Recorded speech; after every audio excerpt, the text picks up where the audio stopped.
So I think I might just kick off, introduce our jurors, introduce how the day is going to run, maybe take a few questions in case anyone's very confused at the get-go, and then off we go to enjoy some writing and some prizes.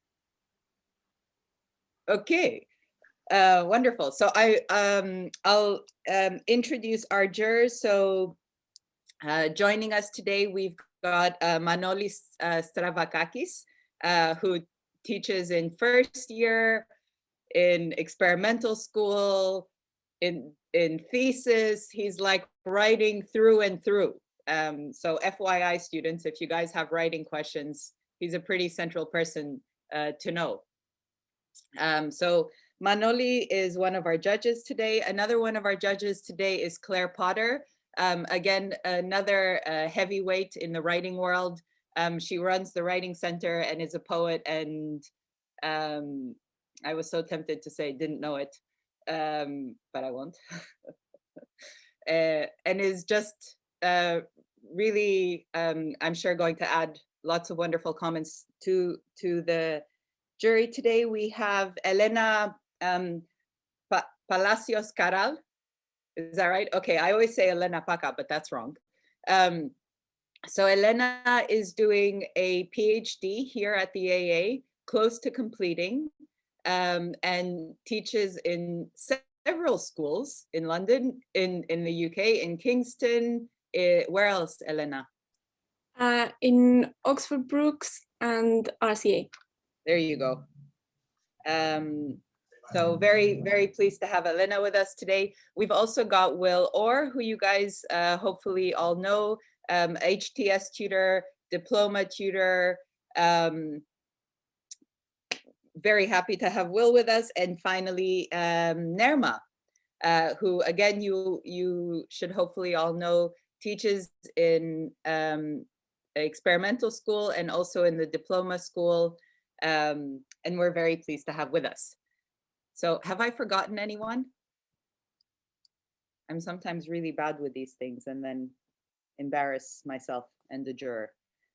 Okay, so I will tell you guys roughly how the day is going to run. What we are going to ask each of the students, sorry, to do a 5-minute presentation of their essay. And just a kind of FYI to anyone watching, the students have been told that they can do with that 5 minutes however they like.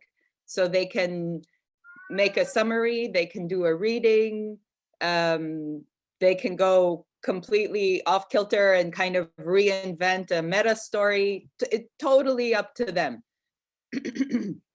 So what we'll do is see, actually in the morning it's a little bit easier. We'll see all first year students back to back, and then we'll discuss. And the discussion is kind of open, apologies. The discussion is open, of course. If you're part of the audience and you'd like to take part, please do. Everyone, I think, at this panel loves writing, loves thinking. So we're open to any thoughts and any conversation, really. So we then, the same way we did first year, we'll move on to second and again third. And at the end of the morning session, we're going to ask all the students to leave the room, and we will have a private conversation about the final winners. So is that more or less clear? Does anybody have any questions? Wonderful. Okay. So I'd like to ask, will we share screen for the videos?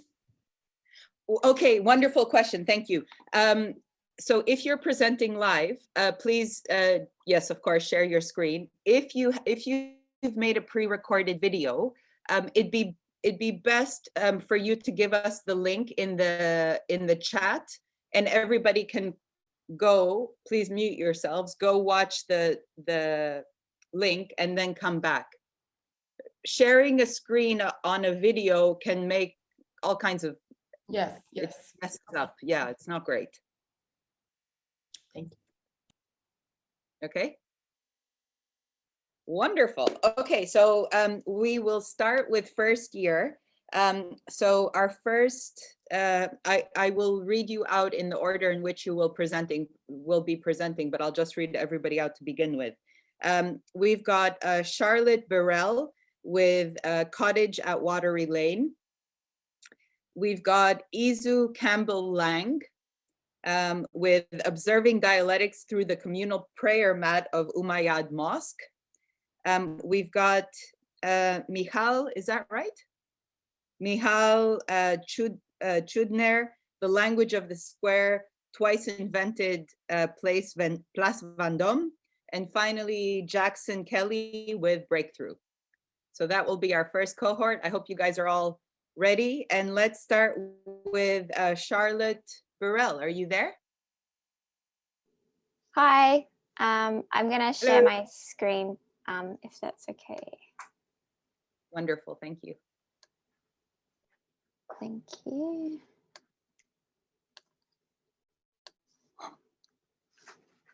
Okay. Oh, can everybody see this? Yes. Okay, perfect, thank you. Okay, so this is my home. It's a terraced cottage on Watery Lane in Merton Park, a garden suburb in the outskirts of southwest London. I've been curious about the house even before I moved here, and so determined to write my paper on it, I set out to examine the history of the house and the development of the suburbs in the UK in the 19th century, with its conception based on an ideal escape from the corruption of the polluted city centres. I took quite an investigative approach in my research, gathering information from books, photographs, drawings, neighbours, historians, piece by piece. It was only after collecting all of these fragments and piecing them together that I was able to uncover something quite unexpected. Underneath the dainty facade of this cottage, I was beginning to understand that the utopia promised by the suburb, like many utopias, was only an illusion. The first fragment was a poem by John Clare, who often penned an idyllic and romantic version of the English countryside. One can imagine how enticing this environment might have been to the people who worked and lived in the crowded slums of London at this time. I then go on to describe what I see as I go for a walk down the streets of Merton Park, the narrow lanes, the parish churchyard, the parks, and the overwhelming amount of vegetation. Going through my front garden and into the old cottage. It's a small brick, 2 up, 2 down, with all the sash windows painted shut. Walking around, it doesn't feel like you're in London at all, but more like a small village. Exploring the house, touching it, peeling back bits of wallpaper, looking underneath the carpet. I was thinking about how each generation of residents might have adapted the house to the way they lived. Who lived here before me? When was it built?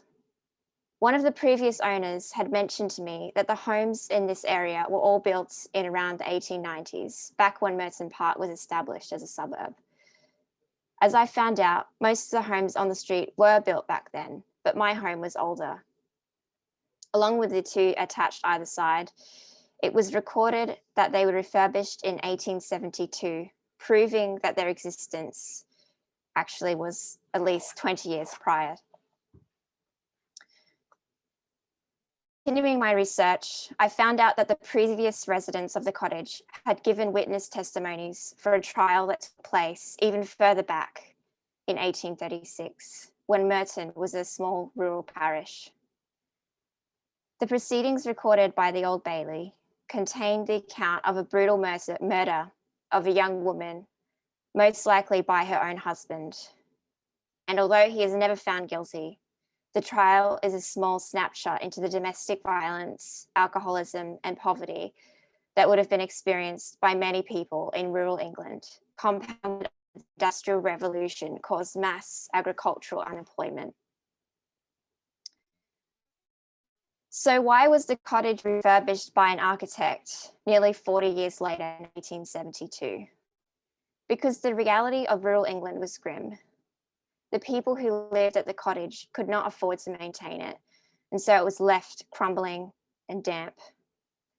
When the founder of Merton Park later purchased the land to develop it into what it is today, he aspired to rural paradise, probably something like what John Clare expressed in his poetry.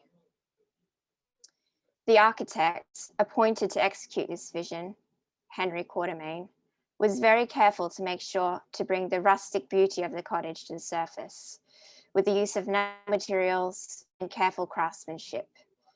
Slightly landscaping it out of view, the garden was kept at the front. The once a bare cottage was no longer an eyesore, and upon completion, they were used to house the Warreners who were employed by under to maintain the many beautiful gardens frequented by the families living in the area. The cottage at Watery Lane had the illusion of belonging to paradise, but the history and the intention behind the architecture ended up being much more complex. Poverty and sin was rife in London's inner city, but this could be on the countryside as well. The very idea that the suburb is founded on, that the countryside was a sanctuary, a safe place free from sin, in reality sits on very shaky ground. Thank you. That's wonderful. Thank you, Charlotte. Thanks. So we'll move straight on to our next student, Izu. There you are. Just screen sharing. Let me know what you can see. Can you see my presentation? Yes, but it's not. Oh, there you go. Perfect. It's full screen. Okay, so observing dialectics through the communal prayer mat of the Umayyad Mosque. Having never directly experienced the artifacts I wrote about, I think my writing is a direct reflection of how I map together others' descriptions of the space, both visual and verbal. How I organized these ideas was how I entered the space. The lens through which I gathered past and present stances of the Umayyad Mosque to collect a history was the framing of mise en abîme, the narrative within the narrative or image within the image. I read three main scales of the setting, I read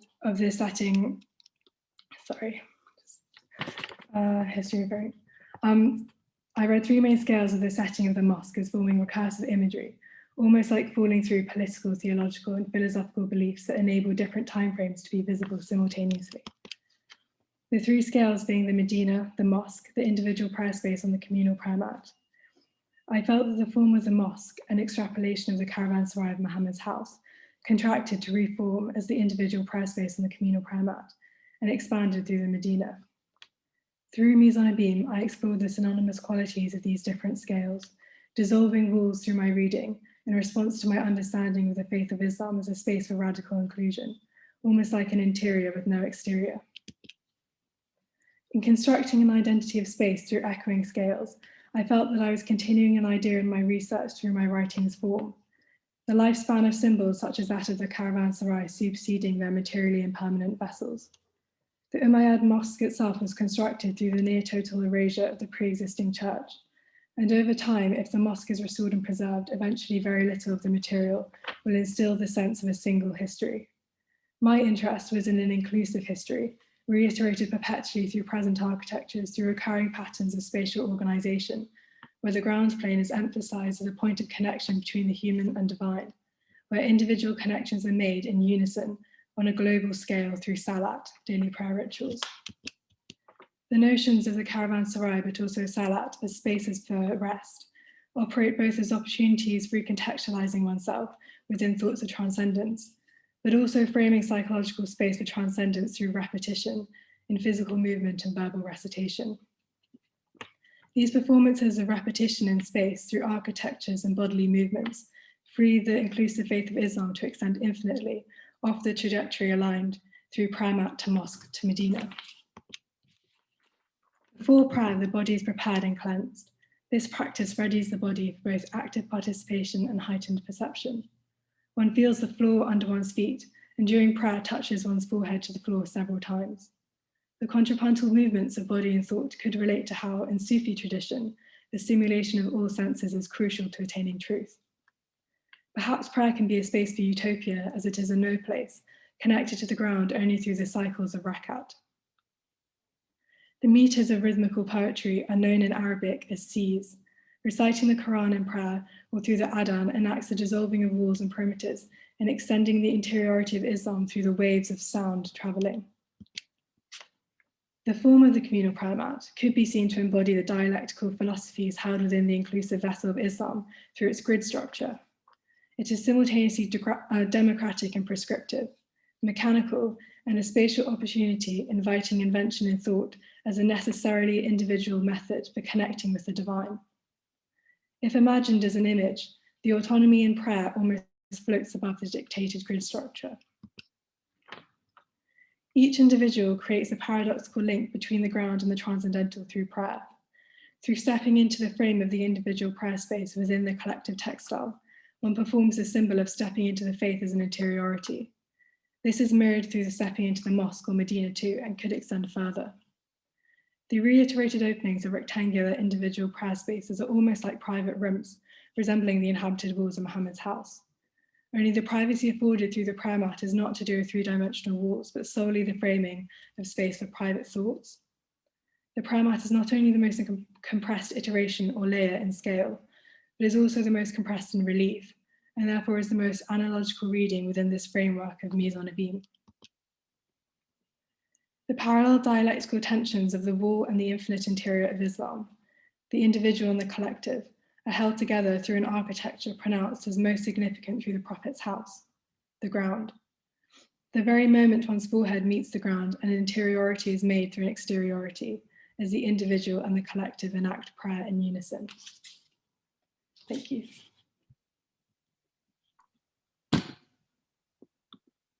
Thank you. Thank you, Isu. That was lovely. Sorry about that. Shall we move to Michal? So Yes, I'll just paste the link. Can you see it in the chat? Yep, I've got it. Has everybody got it? Wonderful. Excellent. Okay, so we'll just watch that and then come back in about 5 minutes. Thank you.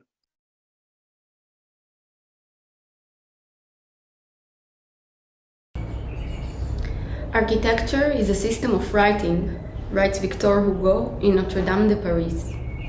Since the earliest times, people grounded their memories in what was most visible and durable, to not risk losing them.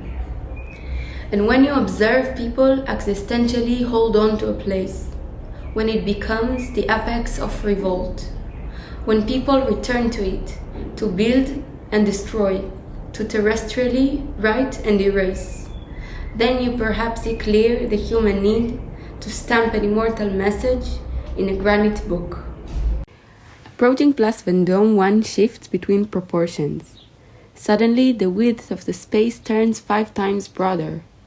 At the center, a 42 meters tall column accentuates, and the enclosing walls share the same facade. The column and the statue on its top had been rewritten under rapid changes between the periods of Revolution and the Third Republic. The sole column of Place Vendôme touches a fundamental question about its versatile nature between function and aesthetics.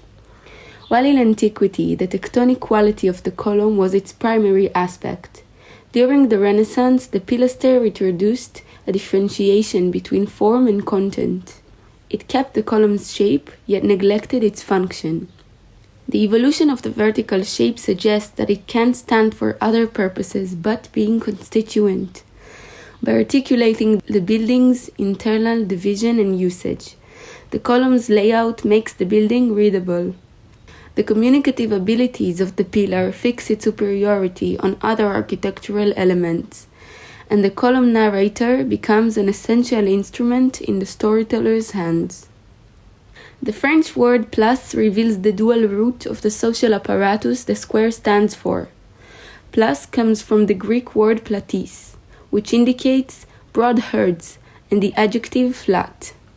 Herds are a group of animals kept together, controlled, and taken care by one person, arguably before implying on a specific form of architecture for people. The idea of the place indicated the ability of one to possess the crowd. Place Vendôme acted as an arena in which the negotiation between individuals and collectivity took place. Especially it was flat, yet its operation during that time was hierarchical. When in a Parisian street, the gaze is blocked by screens of Haussmann's facades. This allows only a limited understanding of space. In the square, however, the surroundings evolve on the eye level. Something happening far away can be seen from a distance. People can be invited or alerted in relation to the event and their free will.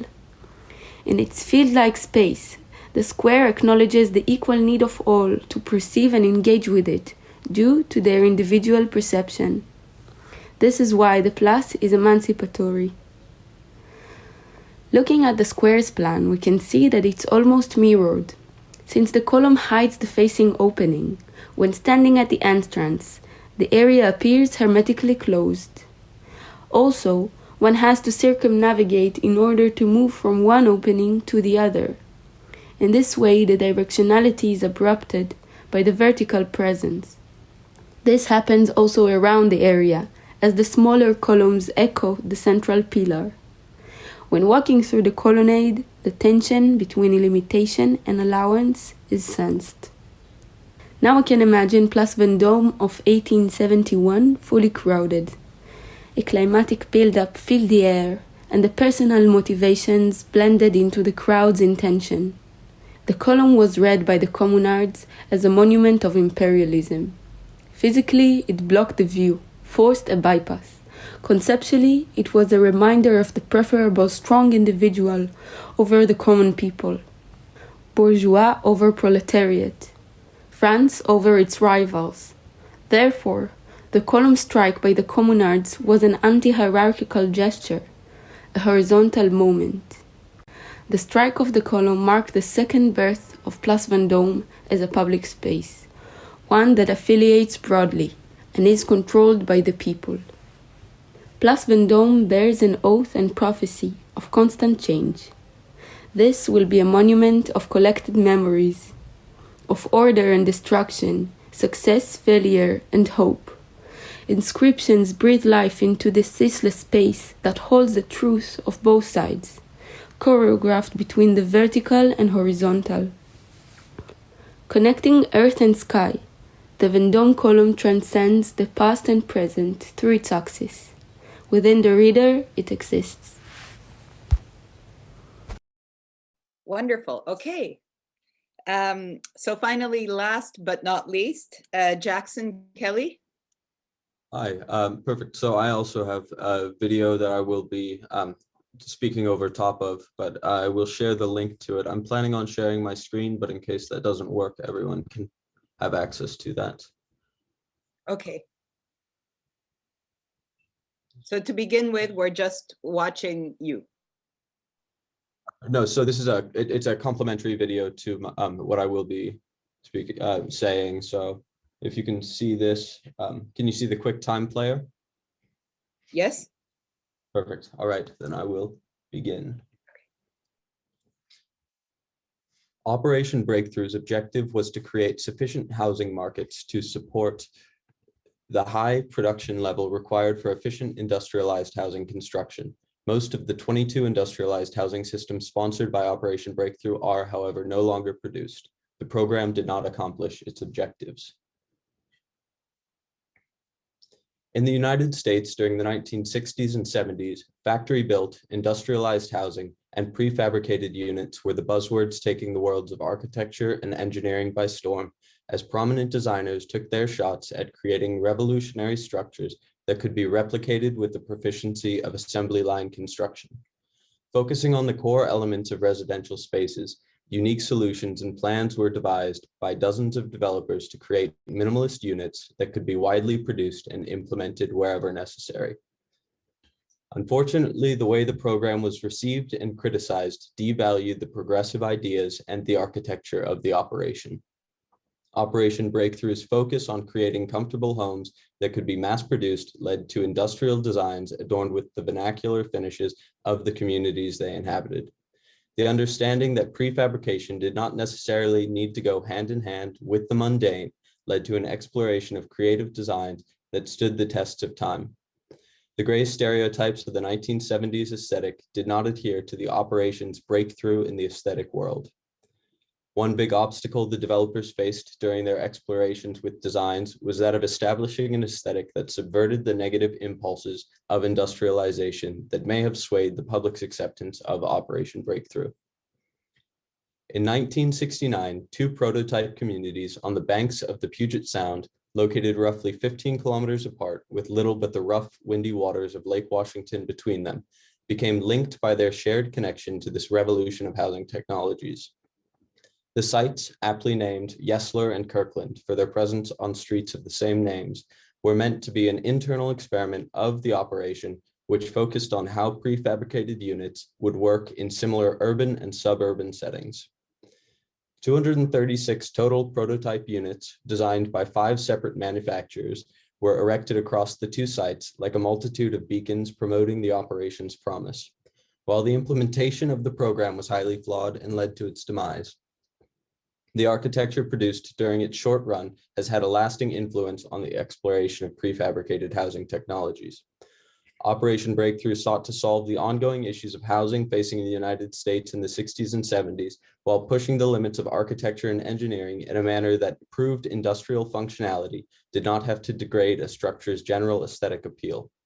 In most analyses of the operation, there is little focus on its utilization of high-tech materials, its methods for efficiently prefabricating and transporting units, and its understanding that each type of structure needed to be able to adapt to the unique needs and styles of the communities in which they were deployed. Instead of paying the intuitive architecture of Operation Breakthrough produced their deserved respect, the program is often viewed unjustly through a lens of administrative failure. Although logistically the operation fell short of the lofty expectations of the American government had for it, posthumously it was underestimated and heavily criticized unfairly. The ideals of community, efficiency, and progress it promoted in its conception alone are worthy of praise. The visionary forms that combined technological advancement and vernacular elements, along with the social sensibilities considered, made Operation Breakthrough into an everlasting, avant-garde, and revolutionary project for the field of architecture.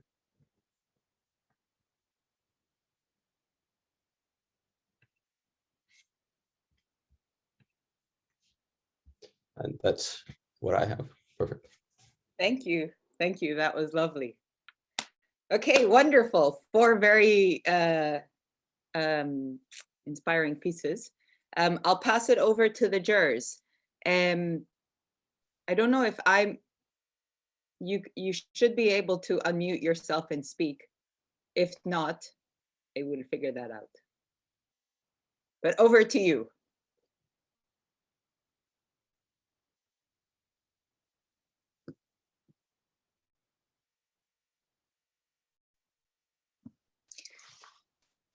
I would like to start, if I may, to congratulate you on really quite impressive presentations. I wanted to ask a question that probably more applies to the first 2 students, but I hope that all 4 of you can respond. And one is to do with the way you use the images, especially the first couple, and the way, for instance, we've seen a plan and then kind of drawings which really started, postcards and drawings that started to illustrate this argument. In the first one, critique of suburbia. And if you could just expand on it a little bit. The second one, I was struck by the notion of interior with no exterior and infinite interior. And I also wanted to ask you if you could maybe kind of expand this notion beyond Islam and religious space into kind of secular space or further beyond. And then for the Place La Vandame paper, I wanted to ask you if you could expand on the idea of emancipation, because that's something that was very strong, and how it how we can kind of understand column and square in terms of actually emancipating or emancipatory space. And finally, the last paper, I think, if you could please expand a bit on your last comments, where you suggested that it's unfairly criticized and that it was in fact avant-garde and revolutionary, so very, very strong. And why do you think it kind of came to be dismissed or criticized?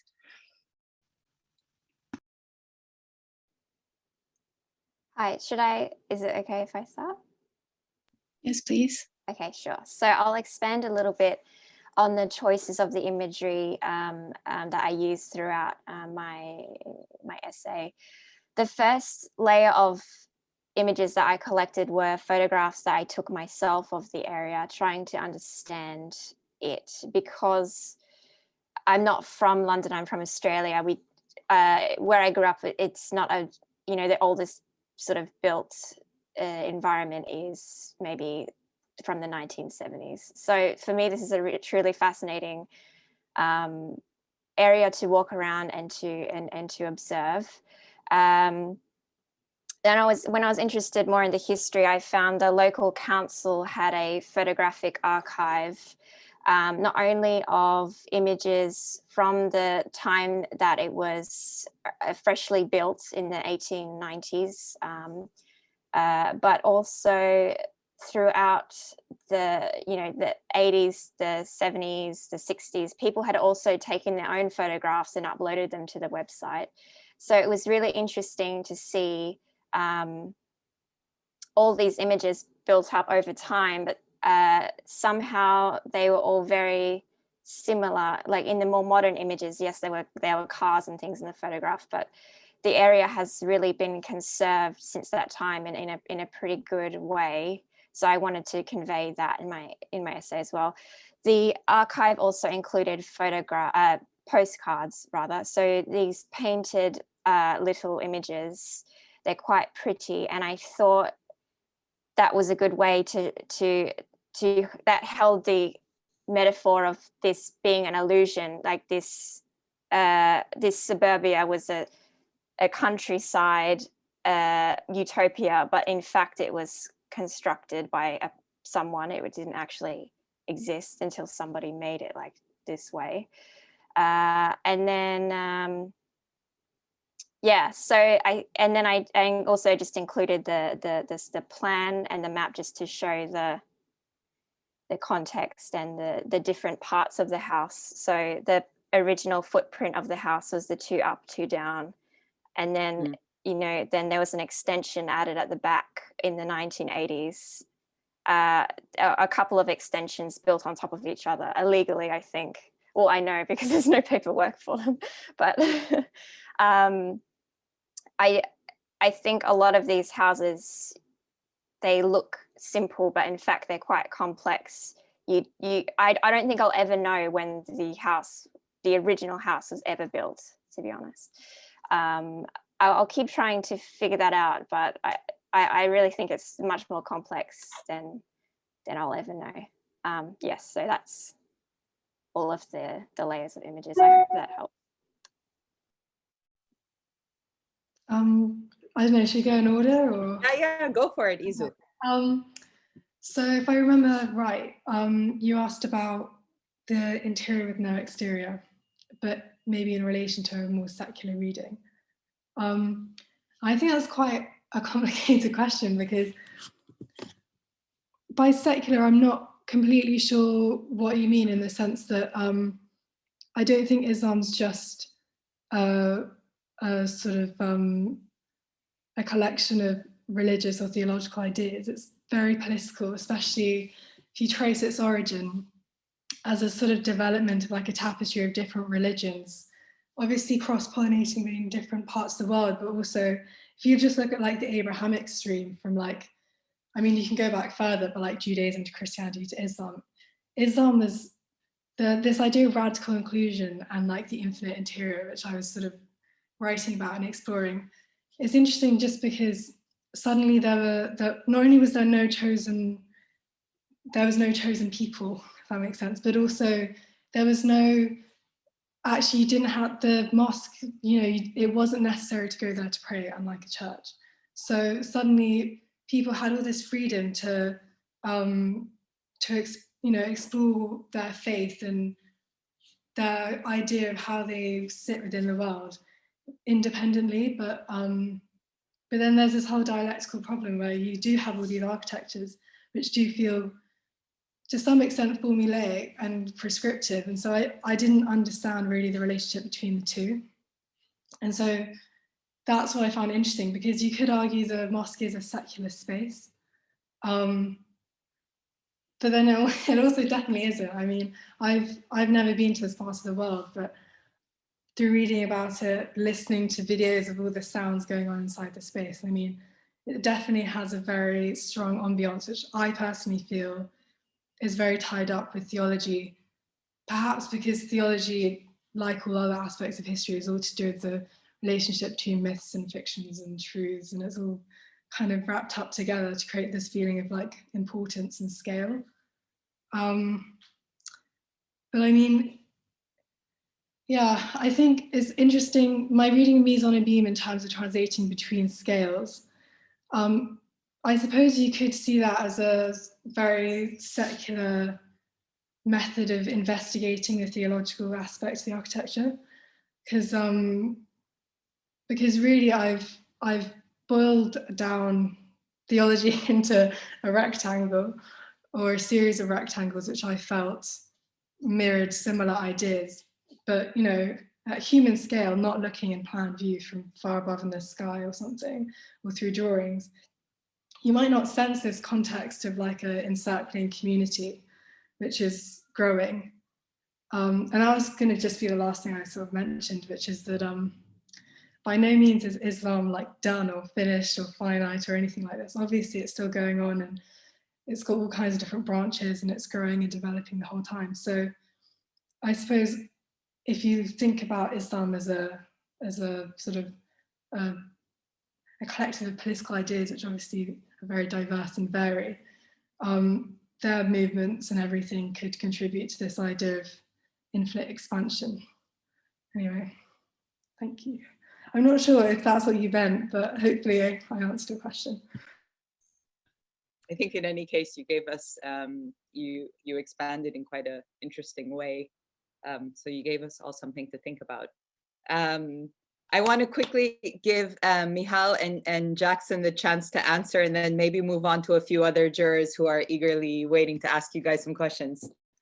Yeah, so my point about the notion of emancipation comes from the flat typology of the square that allows everyone to choose and take special decision to join, to get away from something and to participate according to their will. So this is why the horizontality is a social value in this context. And then to answer my question about why I believe that the program was unfairly criticized, is that it's something I hadn't really even heard about. Being from the United States, it's not something that is talked about too much. And when you do hear about it, it's more from the failure of the sort of administrative or logistic side of the program rather than the actual structures that were produced.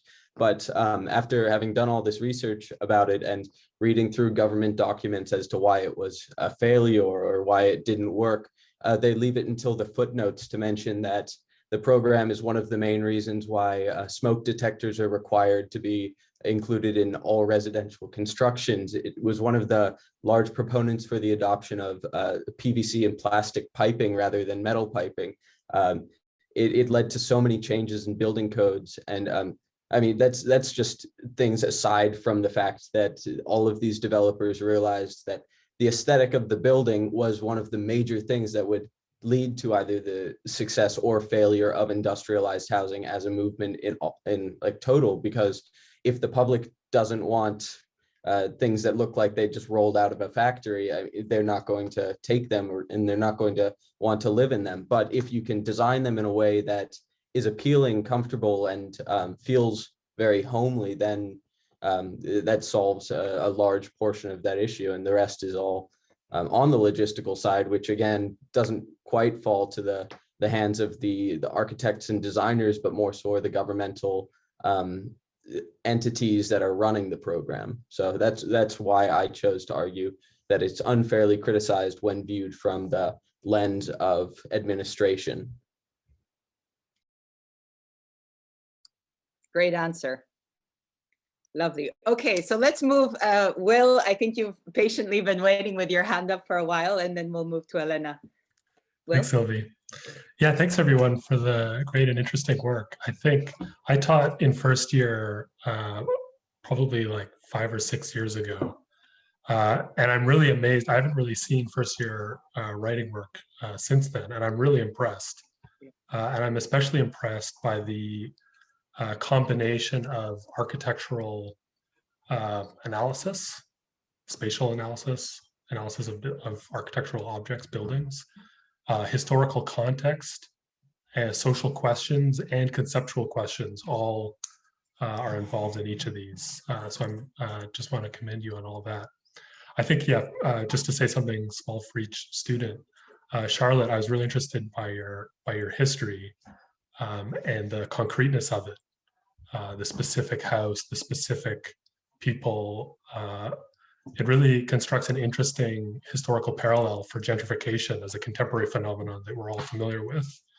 But putting that in an area of London that we don't normally think of as having experienced that process or some version of that process, I found it really fascinating. Michal, I really, the Place Vendôme and maybe the commune in general, I think is a really difficult subject for architects. It's a very attractive subject because it's an urban, a particularly urban political moment in history.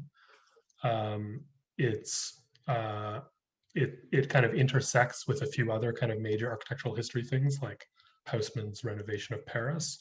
But because of these proximities, it's extremely tempting to get lost maybe in the architectural and formal side of the history in ways that end up contradicting the actual history. And I think you did pretty well to avoid those pitfalls. Like I think a major pitfall people fall into is trying to connect the commune to like Benjamin's writing on the barricade or on Haussmann's supposedly anti-barricade planning. But since the commune happened after Haussmann, so anyway, I think there is still a bit of ambiguity in the way you focus on the spatial treatment, spatial perception, which I think maybe goes a bit too far towards a formal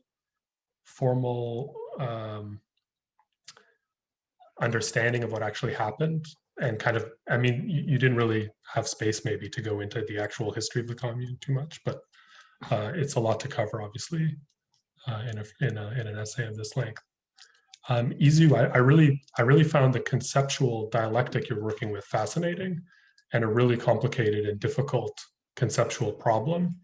And it's definitely something that I think is the hardest, like the most crucial, but also the hardest kind of thinking to do in HTS, is to think through dialectically things that are contradictory and complex in that way. And it had space, it had these conceptual ideas. And then I think in your response to Nirma, you tried to put in more of the historical context too, which maybe you didn't have the space to put in the actual essay. And then for Jackson, I really appreciated your essay for its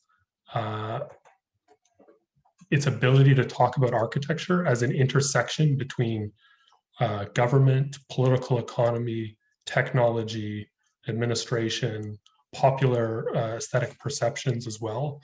Like in that example, you see all the contradictions, all the difficulties in architecture as a discipline that intersects aesthetics, consumption, production, administration. And I think your reflections on why that's unfairly perceived, you could basically extend to so many projects from that era. So I really thank you for that essay too. Thanks. Thank you, Will. Elena?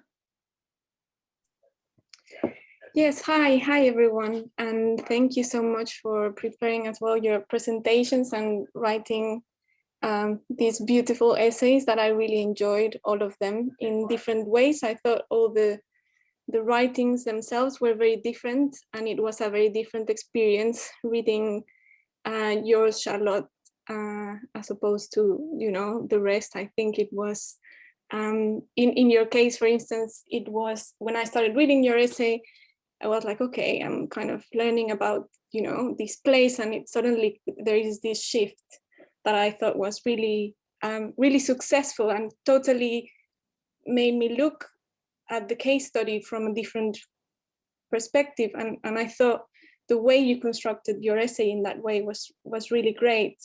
And I was also very interested in the methodology overall, no, that you were using, or this investigative, let's say, tool, no, for finding. And I was wondering, you know, after if somehow that experience that I had whilst I was reading your essay, it was something you yourself encountered, you know, whilst you were writing it. And I wonder if when you set up this challenge, no, of using this method as well, of kind of trying to find out something, if you had a hypothesis, no, and if you had a hypothesis, perhaps what that may have been. Yes, and let me see, I have a lot of notes, but I'll try to pick the ones perhaps more relevant. And Isu, I really enjoy your essay. I had to read it a couple of times, you know, because it's really dense, which I really enjoyed as well. And I really liked the way you use text and image, even though you don't use that many images. But at the end, I kind of understood why somehow. I mean, I don't know, it was actually a very different experience seeing your presentation and reading the essay, because I think it kind of forced me to visualize it myself. And I think perhaps that's part of the arguments you were somehow trying to make with this idea of interiority as a quality or a condition, that if I understand correctly, somehow you're advocating for, no, this interiority condition or quality as somehow liberating perhaps, or like the removal of, but I don't know, you know, I think it's very interesting. I've myself had, you know, in the past asked as well, or I continue to ask these questions, no, about interiority and the role perhaps as well of kind of, let's say, the three-dimensional versus the flat and the image, which I also thought was very powerful throughout the essay, no, and I wonder what you think about that, no, how much you think the image plays a role in the creation of this interiority.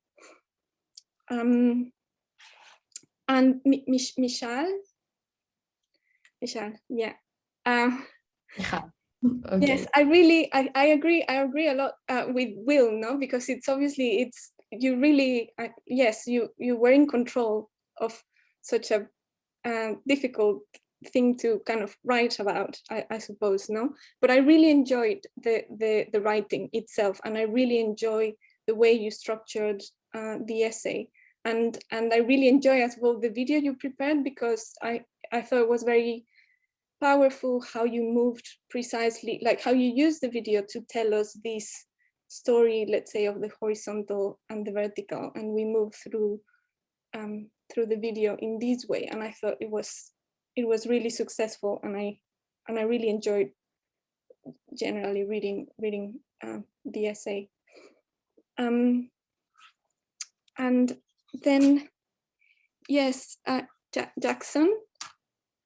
Yes, I really enjoy as well reading your essay, and it's funny because now in my research I'm kind of looking at that period of America and of in the United States of America. I'm looking at that period, and it was a kind of, it felt like I was kind of, it was part of my research somehow, reading your essay. And I really enjoy as well the way you structure the essay overall, and the complexity, you know, as Will explains, of the different kind of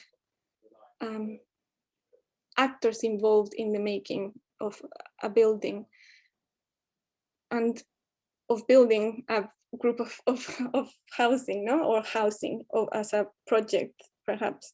I wonder, I mean, something that I had a question whilst I was reading your essay is how much, you know, perhaps these housing ideologies that were produced at the time as well may have, you know, may have in different ways sabotage the potential of what the project could have been, no? And whether maybe the project didn't really reach perhaps its right audience, or, you know, or for whom this project really was, or what you know, targeted.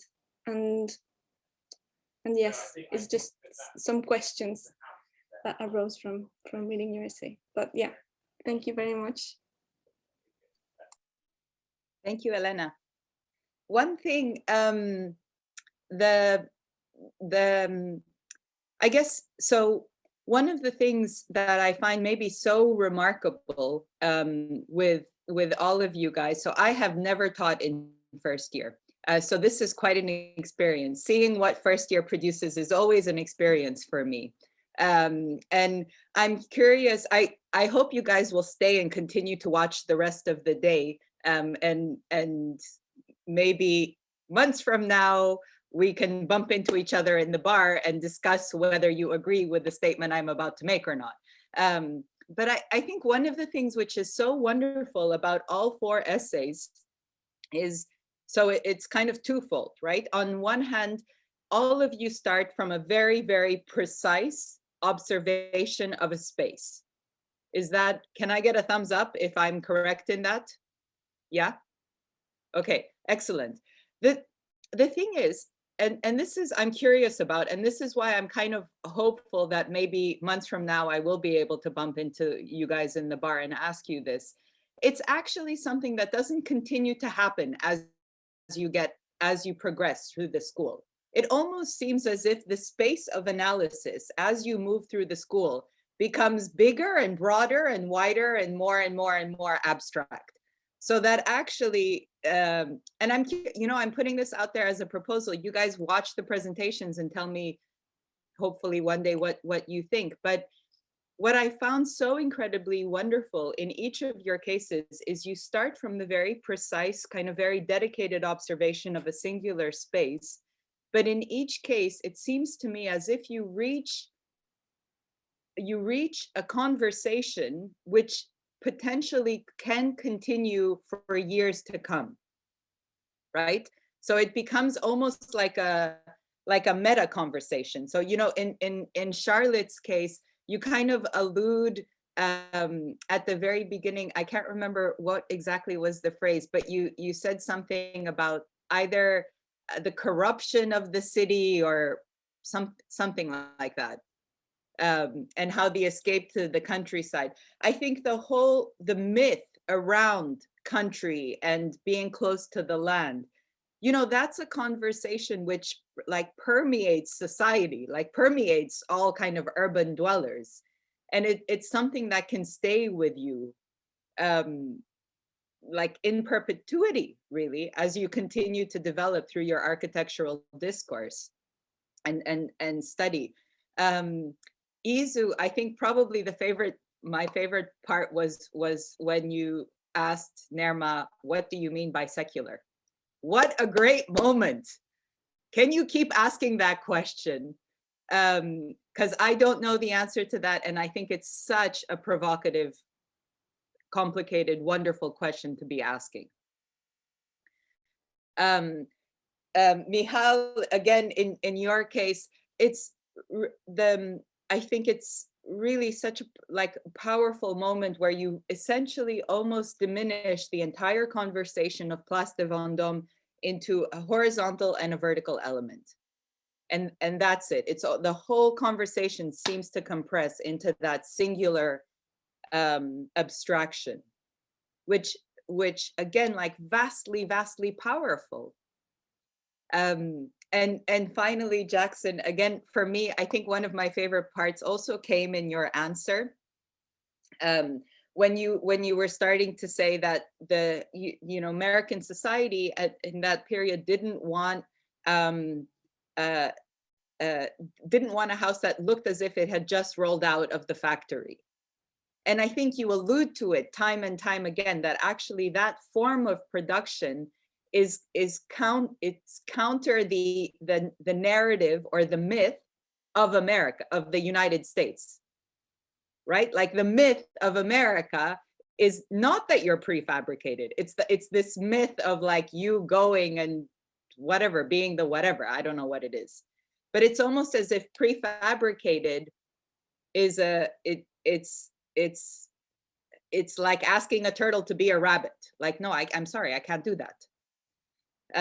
So there's all of you, such great things. And I suppose I just wanted to maybe urge you to continue this interesting thing where you study the specific, but construct the broad, which, holy moly, what a skill.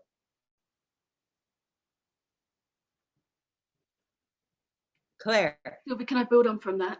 Please, yes. Yeah, I agree with everything you've said. I mean, I've taught in first year for 3 years, and I love teaching in first year. There's something about the freshness of mind and approach that is, it gives me, as a teacher, it gives me so much excitement. I'll just try to be brief. I mean, for me, the 4 essays really present 4 definitions of essay writing, of diverse essay writing, and to even, Sylvie, go back, even go more concrete. As a non-architect, and to take us back to the writing, there's something about the writing of these 4 pieces that I think is really, particularly good this year. And if I may draw a thread between the pieces, talking about the theme of the horizontal and the vertical, I think that there's something actually else going on here, and I'll come to what that is. I think they're really going beyond the horizontal and the vertical. And that is kind of encapsulated by the poet that Charlotte references, John Clare, who's a poet that underrated, unfashionable. I love his work. He's got a poem called Noon, where he begins, and it made me think of it. He begins with the line, if we earnest look, it seems as if crooked bits of glass seem repeatedly to pass. So this sense of crooked pieces of glass repeatedly seem to pass is what is through the 4 essays for me, which is the perspective of the oblique. Each of the essays travels away from what is the obvious outlook of the site and of the artifact and goes somewhere else. Charlotte's, of course, debunks the idea of let's move to the country to get rid of the vices of the city. In fact, we're confronted by the vices of the city. When we scrape away the wallpaper of what we've seen in this house, we find it exists exactly, the thing that we've run away from exists right here. We're going in a different, that linear direction away takes us somewhere else we were not expecting. And the writing itself, bringing the poetry, John Clare's a perfect example, this kind of bricolage and collage of poetry, observation, image, postcard, and personal anecdote, I thought from a writerly sense was extremely well done. Izu, the same, on that spatial front of the mise en abîme, fantastic trope to use the rectangularity of the spaces, the mat, the Medina, the space being kind of limited to that rectangularity. I would suggest that you could look at also Dante's, ultimate circular mise en abîme of the 10 circles of descent into heaven, hell, and purgatory, which is a different kind of spatial arrangement that is theological par excellence and yet at the same time, this incredibly literary text. I thought that the cinematic quality of your writing was absolutely fantastic, which it, created from the dissolve of the space, of the body, of the prayer, the reverberation of poetry through the space of the Quran, the text where it begins with pieces of poetry itself, of fragments, and then turns into a more scholarly, erudite text. But the dissolve of the text, the materiality of the writing itself to embody what it was talking about was beautifully done. So, enjoyed it immensely.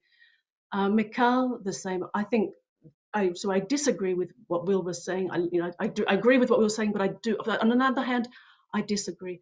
I totally agree that this kind of attractive piece, place, square, to talk about it has so many obvious facets to it, and there's so much architecturally that has been said and will probably continue being said for the rest of our history. But what I loved about this is that you brought the literary aspect of Victor Hugo into the reading of the square and the space of the square, not in terms of presence, but in terms of absence. For a first year essay to concentrate not on just what is in the artifact, but to concentrate on what is absent in the artifact, captured by exactly the project of Notre Dame de Paris, where it's not just about, this will kill that. It's about the absence of architecture replaced by the printing press. The absence of the column captures something in that site, which I thought your essay touched and went in that direction of, which for me, for a first year essay to do that, I loved it. Bold, exciting, clever, and extremely well done. Jackson, the same. I love this idea, talking about the oblique again. Something that is not built, something that's a failure to be built, actually has these incredible repercussions that hit us today. Again, for a first year essay to not only to stylistically bring that into your writing, but you present these wonderful, like kind of 1960s little post-it notes that you put on each page with all the white space around the writing, so it breathes so beautifully. Like little 1950s style things, but these notes, like you're giving notes on history and alternative, the legibility of history is going to be read not just because of what was built, but because of what wasn't built, and therefore the ripples of that to today.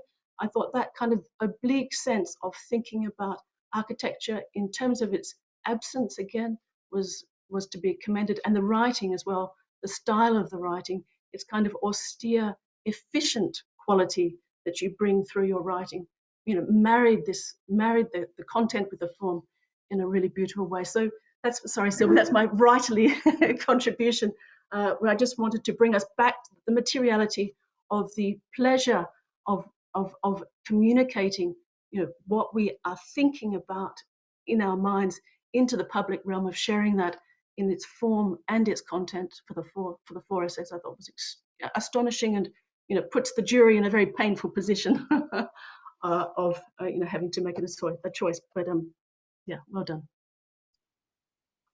Bravo. Okay. I have to take on the difficult role now of being timekeeper. And I think we need to move on to second year. So let me just, Manoli, I'm aware you haven't had a chance. I'll make you the first on the next one. Sylvie, it's fine, because I think it was all covered, and I won't have anything to add after all of what you've said. So okay. It's really great. We'll put you on the spotlight for second year. Okay. So thank you very much, all four of you. Absolutely wonderful. And I echo Claire's point. You put us in a difficult position. So moving on to second year, we have Satvi Kumar with To London from Mumbai. We've got Chenghwan Lee with Towards an Archival Interpanopticon, Rereading Metropolis, and Chi Zhu, The White, the Deer, and the Plain. So I think I have to, let's see, I have to figure out how to make you guys co-hosts so that you can, let's see. So Satvi, I've just made you a co-host. I'm like the least technological person in the world, but there you go. I'll do my best. Okay. So beginning with Satvi, are you there? I see you. Yep, I'm just gonna paste the link to the video in the chat. Excellent. Excellent. So if everyone can watch that, we'll come back in 5. To London. I thought we could talk, and you might listen. You and I have a complicated relationship. You and I share similarities. We are both big fish in our own ponds. We are both archetypal cities of commercial and financial growth. We are dynamic, amoebic, and fast-paced. You and I share differences. You could say I'm a diminished version of you. We contain different quantities and types of people, of culture, of environment, different standards of living. What is the starting point of our differences and what deepened the rift? We have a history, but first, you and I share a present. We are children of a world that is going through turmoil, a global pandemic and a shift in the equilibrium. Although we never quite were in an equilibrium, were we? I think this conversation I'm about to begin is one that is long due, especially in the state that we are in. Maybe we needed this one unifying aspect of universal suffering for cities like me to ask the questions I'm about to ask, for a worldwide unlearning or regeneration of ideals, principles, and patterns.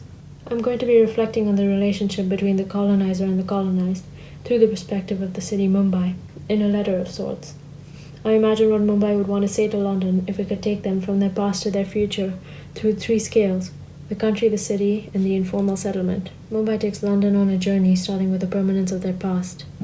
But it was so much more than spices, silk, steel, semi-precious stones, muslin, chintz, onyx, rice, pearls, petroleum products, precious metal, jewelry, opium, more opium, organic chemicals, iron ore, gold, indigo, tobacco, coal and cotton, textile and tea. The company gradually seized control of my country, taking advantage of the disunity amongst Mughal emperors and meddling with internal affairs to deepen the rift between them. Eventually, the British Raj was established in 1858 until we gained independence in 1947. How do I recount all the events within this time, those that seal the permanence of our relationship? Sealed it to an extent that we feel the rippling outfall of them even today. It is the backdrop of my life, and on days that I forget, it shows up like a bleeding wound, the kind that people notice but just cannot remember where they acquired sometimes. Poverty and famine, the creation of systems that foster disparity in socioeconomic classes, the dismantling and stealing of culture, rapid land reclamation of the 7 islands that formed what I am today, led to the marginalization of my original communities, and like Rani Shetty of the Madraswadi settlement feels, it pushed settlements to the edges, suffocating them to a point that they are still struggling to breathe. Mumbai speaks about the permanence of colonialism sealed within the walls of architectural heritage like the Gateway of India that commemorated the arrival of colonizers. Why did I not question these stamps of possession? Moving on to the present, a moment of transition, a period of unlearning. I would like to think that you have understood your dependency on my country and its resources, especially in the current state of the world, but I know that you have a Eurocentric view of things, as do your people. Who doesn't? In light of this, Mumbai speaks about the farmers' protests and the power Indian farmers really hold. Mumbai talks about how heritage sites now are glorified icons of tourist consumption. There is no questioning, not even during restoration. Do you see how I am constantly in conflict about my truth, my origin? How my people feel obligated to preserve these markers of colonial status, somehow becoming guardians of your empire's legacy and their own suffering? So I ask that you forgive me if I am being repetitive, London. Mumbai talks about the rapid gentrification of its coastline through the coastal road proposal, the suffocating and displacement of informal settlements like Madraswadi. It compares things to 19th century London and the backfiring of its attempt to transform the city centre, wanting to reflect on and learn from London's past. Mumbai speaks about what it is left with. Disparity, ignorance, only a few are able to get out, the rest are in the dark. Now left to their own device, the elite sanction the colonial education system that was tailored to control the masses and prepare new rulers. Do they even realize? So what now, Mumbai asks. Looking at it from the bottom up, Rani Shetty is concerned for the children of Madraswadi. She sees them play amongst the sewage of the higher classes. She wants a say, but she's attached to the sense of community born out of necessity rather than want, the sense of collective soul. Mumbai wants its people to cater to all classes. I want more decolonization of the architectural physicality of your supremacy. It's time to think about what ornamental heritage can do for my people. We need to pause and reconsider. It is time for that unlearning that I talked about. For India, the unlearning of colonial principles and policies that are ingrained within mindsets, education systems, architecture, and governance. No more glorification of your empire. This is not to say that you have done nothing for me. This is just to say that the impact of your doing has overridden that. It is time to address my inferiority complex, this Stockholm syndrome. My people feel the need to disassociate with their native heritage when they look at you, and your people, and their comfort, and their privilege, and their untainted skin. They just want to be like your people, to be liked by your people. I just want to be you. My children are the key. I need to teach them the truth. As do you. For the United Kingdom, the learning of the truth. Colonial history is not quite present in your education system. Will you tell your children that the things around them, that Britain's industrial revolution was financed by the colonized? Will you tell them that Britain came to one of the richest countries in the world and reduced it after 200 years of plunder to one of the poorest? This is not to reflect on our relations today. I know that we will both gain from relations, and I am grateful to have come to this point. But I would ask for equal give and take. I would ask for you to welcome me, welcome my people, please. Give us some credit for the culture, the design, the flavor we give to you. Do not patronize us. We helped create you. I am not sure why I write to you and what I want from you still, London. Is it an apology, compensation, reparations, atonement, validation? Am I still speaking from that feeling of inferiority?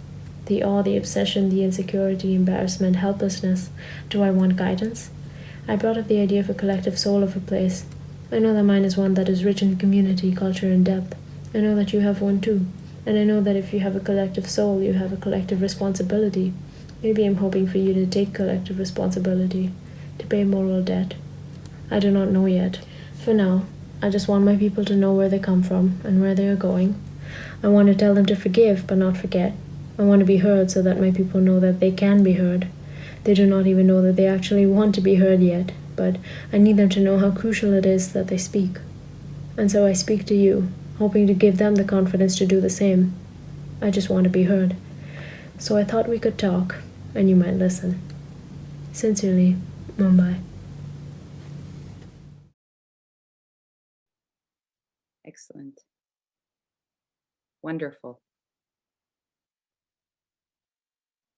I just want to make sure Claire's had a chance to watch it.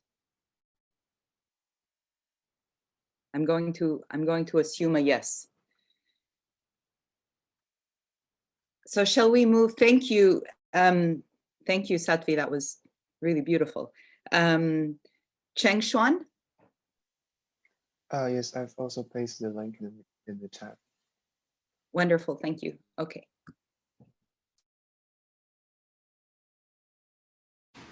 On the 18th of June 1984, a miners' strike took place in Orgreave, South Yorkshire, UK. A violent upheaval of British miners against the police, which was later on described as the most severe workers' strike in the UK for the 20th century.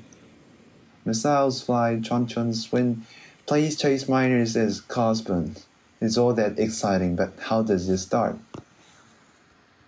17 years after the traumatic incident, the artist Jeremy Diller was commissioned to organize a reenactment of it. Instead of attempting to reconcile and therefore therapeutically heal the wood, Diller decided to use this reenactment to invoke the memories of pain. Thus, what he did was solely to invite the original participants of the event to play it out again. We may call this improvisation a dialogue between the past, of which the corpse was buried deeply into the distributed recollections, and the reality, or the present, in which such retrospective excavation takes place. Diller refers to reenactment as an archive of living history, and I prefer to call it a living archive. The living archive makes obvious something that remains otherwise obscure, the testimonial eye of the people. With mythological preservation, Diller's living archive indeed is a kind of encyclopedic bibliography of the marginal, suppressed voices. His archive is considered a type of heterotopia, hidden within the tested narratives. Diller adopts this archive against its assertive history.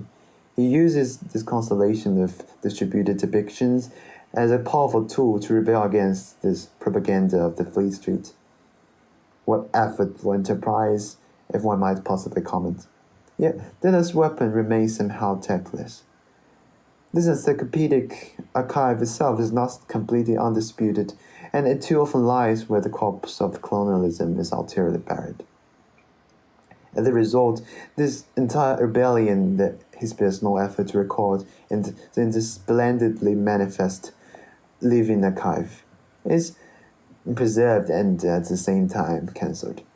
One may possibly argue that the nourishing food contains this special moment as a precious but eventually tasteless seed, as if the entire history of humanity reaching back to its origin were accessible in a sort of immediate knowledge. Reflecting on it, I decided to extend to theorize an alternative way of interpret the present in the archive. The very first physical archive started with the holy dwellings of the magistrates. You can still find such similarities in the link between the two words, archive and archon, which makes the archive inherently political. The political will decides the content being archived and the medium of archiving.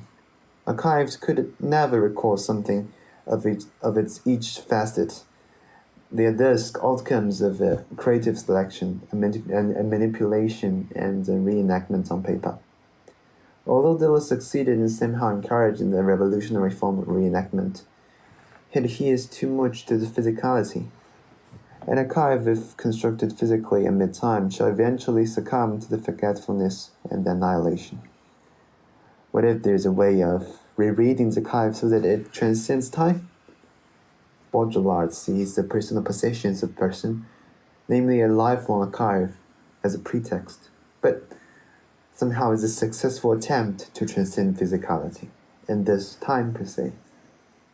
What if we perceive the metropolis as an archive, a set of site that is the site of a play-out of events, just as the word metropolis indicates, and the etymological origin of it, a state archive? What if we reread the conditions of the metropolis where we are situated by revealing the subtle relationships between the events that constructs the present, from the most dispersed subjects to the subject to one's propinquity, an actually extensive space far beyond the set of influences which hovers simply from one subject to another?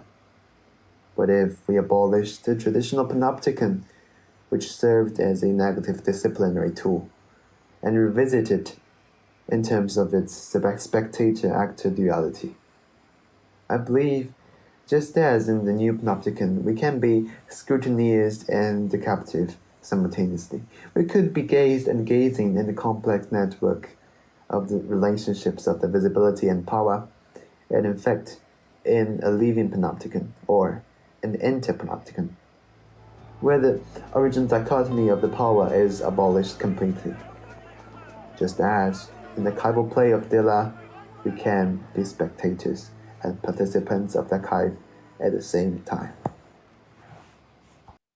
Excellent. Wonderful. Manoli, are you? Great. Okay. So we move on to our third presenter for second year, Chi. Hi, I'm going to share my screen, but maybe I need to be allowed.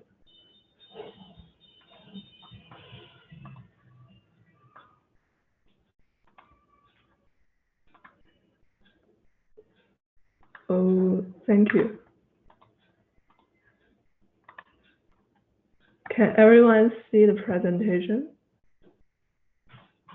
Yes, you're not in full screen though.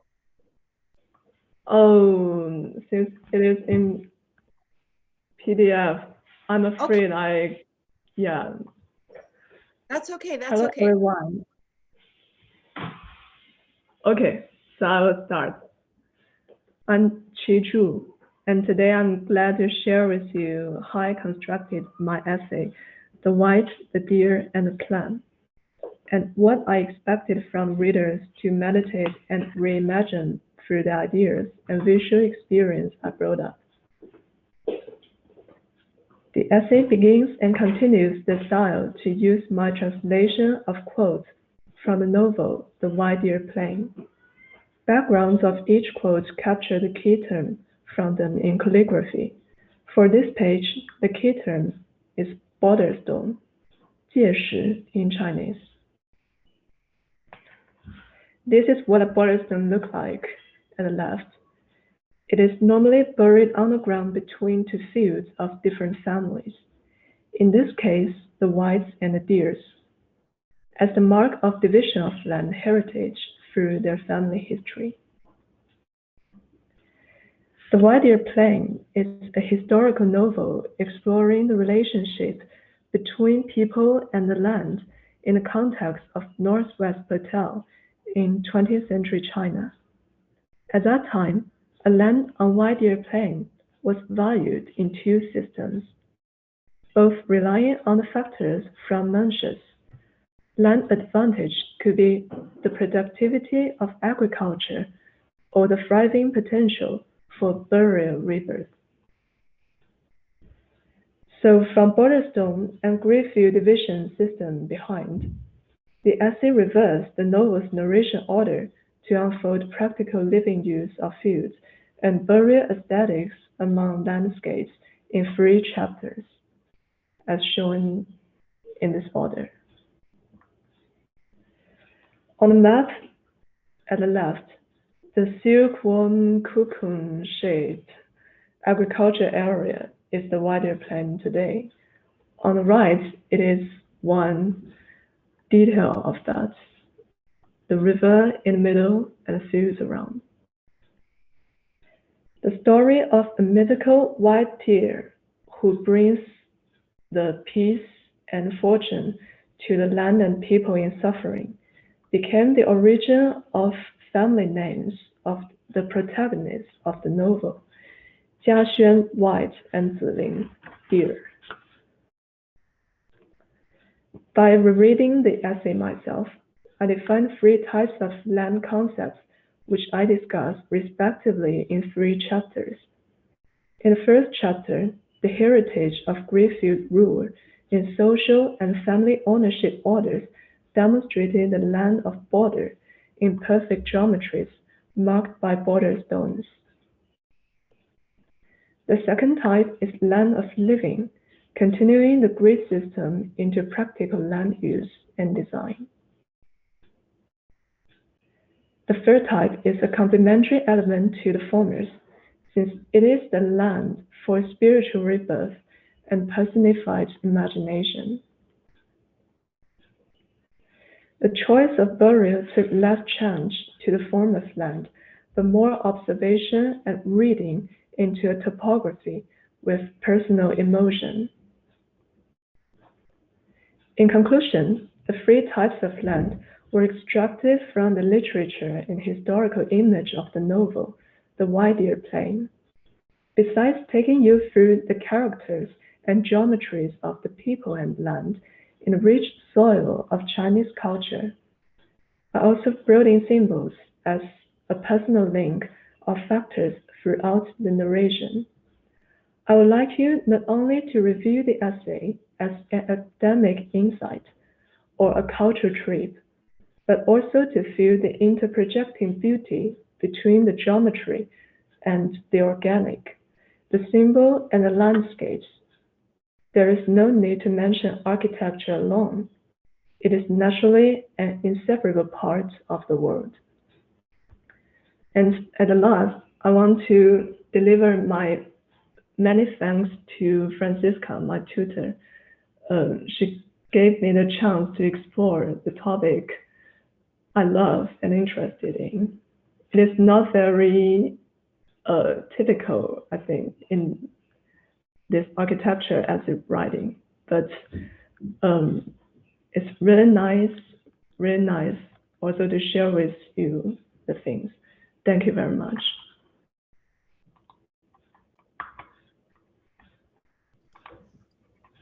Thank you, Chi. Sylvie, shall I start? Please do. Okay. So thank you very much, all 3 of you, for the wonderful presentations and essays. I think it's really interesting that they come immediately after the first year, obviously, because it's the second year. But it kind of like shows what Sylvie and the other colleagues were saying before about I think it was Sylvie who was basically stressing it about this openness with which something can be dealt once you leave our first year teaching, which obviously it has its purpose for being a little bit more precise in the way you approach something.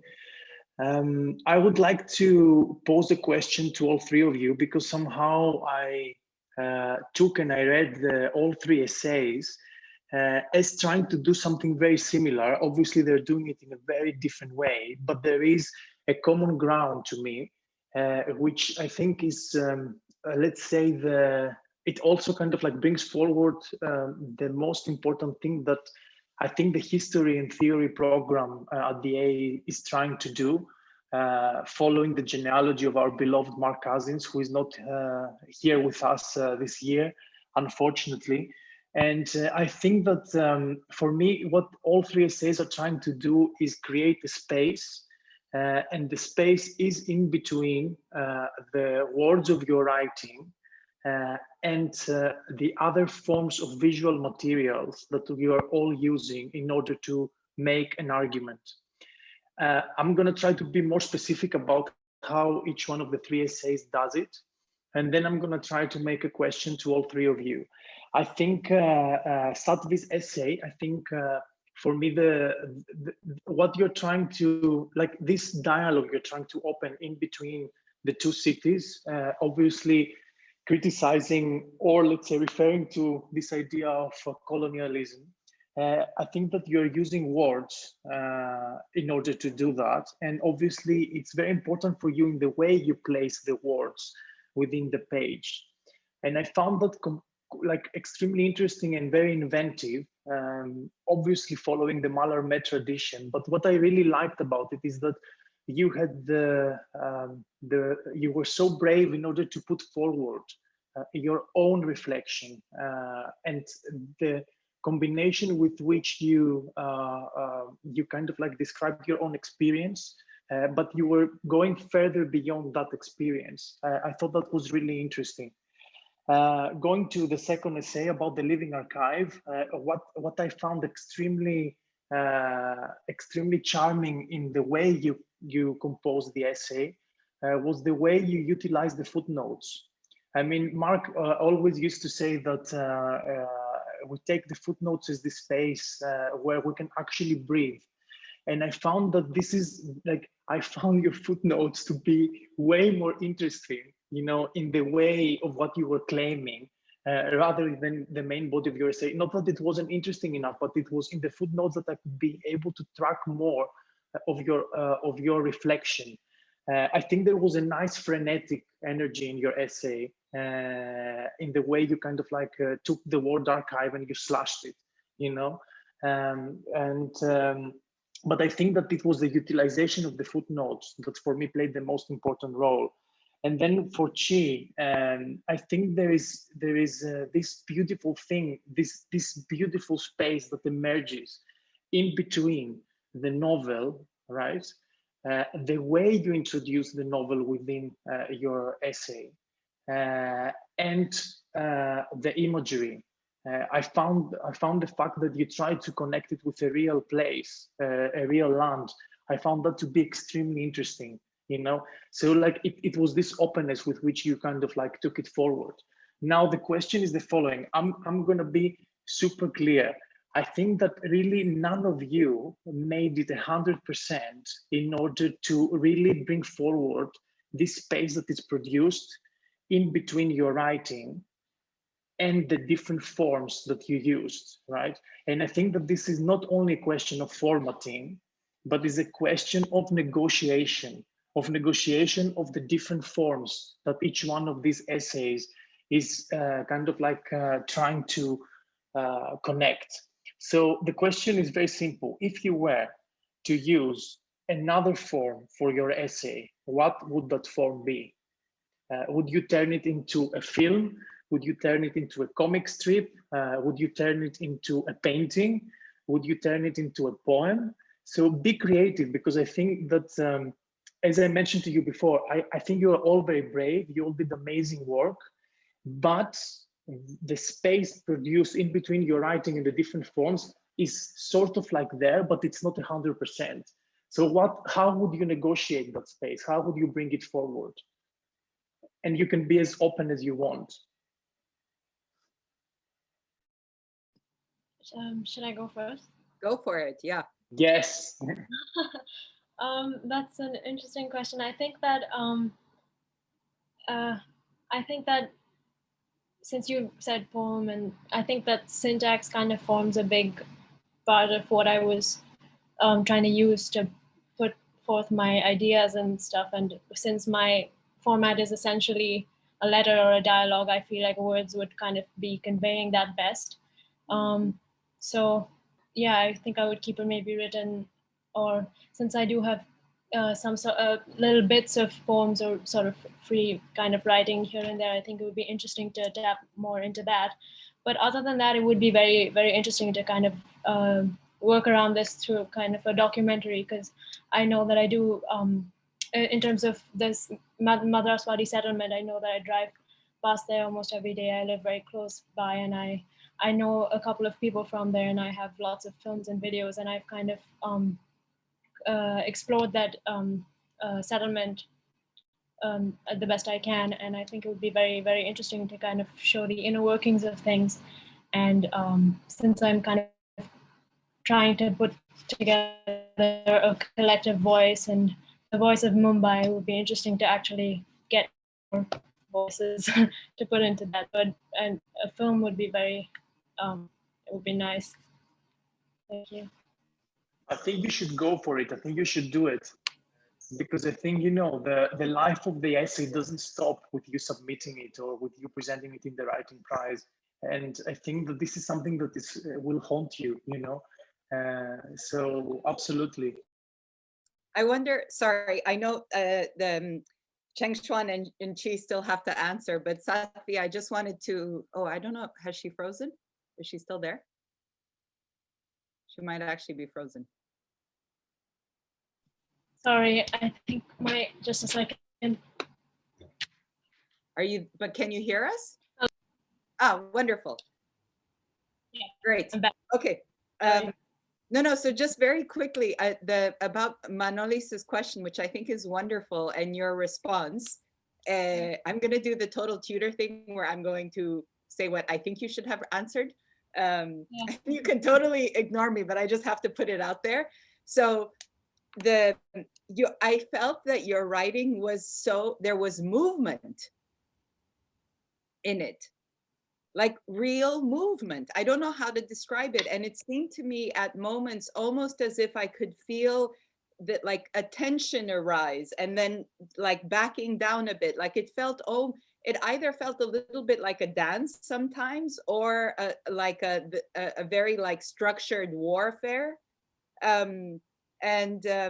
I guess, you know, for me, it's almost, I'm reminded of like Pina Bausch, or there's moments where I can feel the movement and the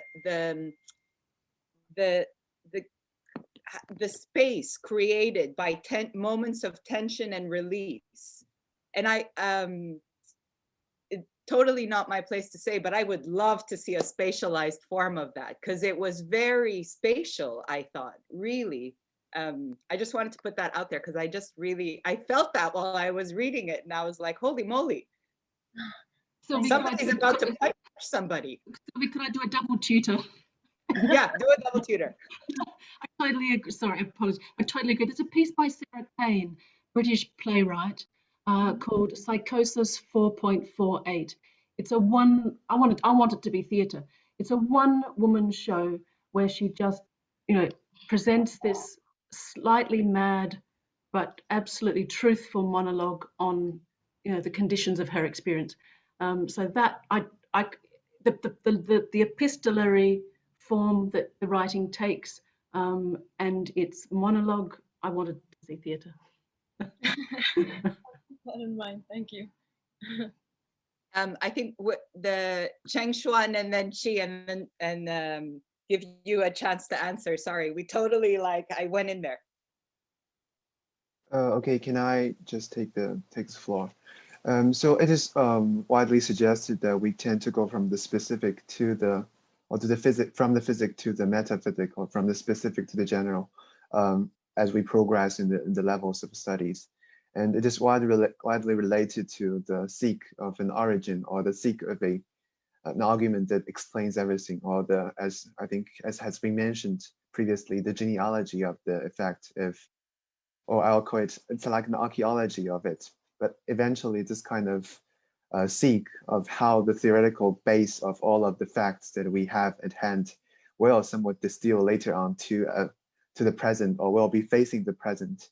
And based on that, I'm thinking about a very similar analogy of it, a dictionary or a bibliography, or to take a more famous or fashionable way of explaining it, a Wikipedia of it. So if I were to going to put this in another way, or I can generalize to say that all of our studies that we do as a student might be related to the form of creating Wikipedia, or creating a dictionary of our knowledge base, of our basement of constructing all the arguments, of our way of interpreting the sea of texts, the sea of libraries, the sea of books that is left over by the previous scholars, that we can, in a way embrace, in a way we can extract from them.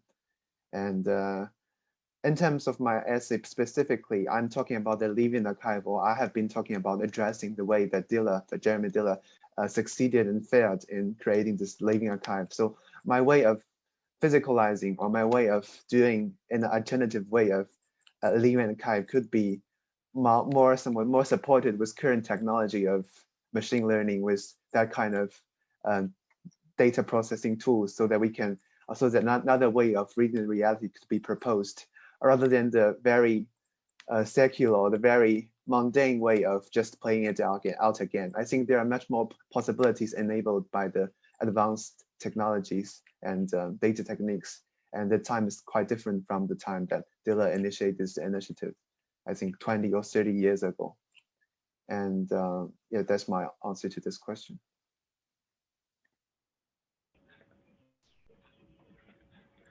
That's wonderful. Great answer. Chi, shall we hear from you? Yes. For me, the essay is just part of my life, just the essay I share with you. So the form is simple. It's just myself. And since Why Dear Plan is somewhere near my real hometown, my hometown is also in the same province and a little bit norther than the Why Dear Plan, but they share a similar kind of life transferred from the stream of history. And I once went back to there when I was 10 years old, and now I'm 20 years old.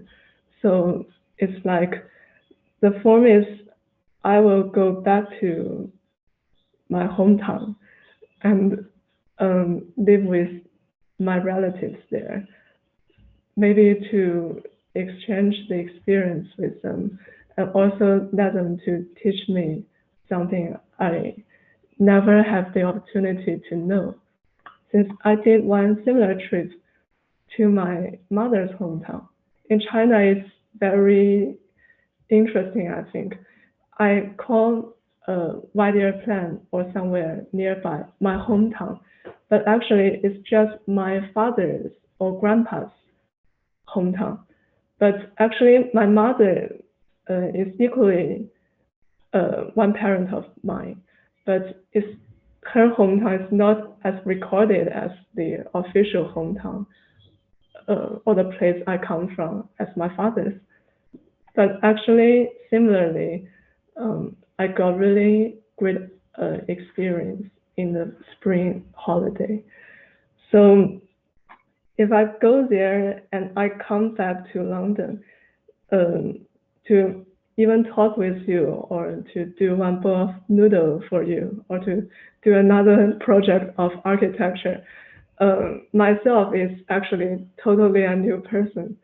So I think that's the best form I can think of for me, since I think not only the essay, but also the design and the things we build is part of the life itself. And no other form is really better than that.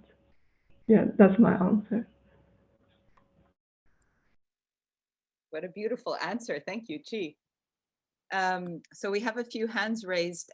Shall we do Will and then Elena and then Nerma? I think Nerma was first actually, and I was second. Oh, okay, sorry. Nerma, go ahead.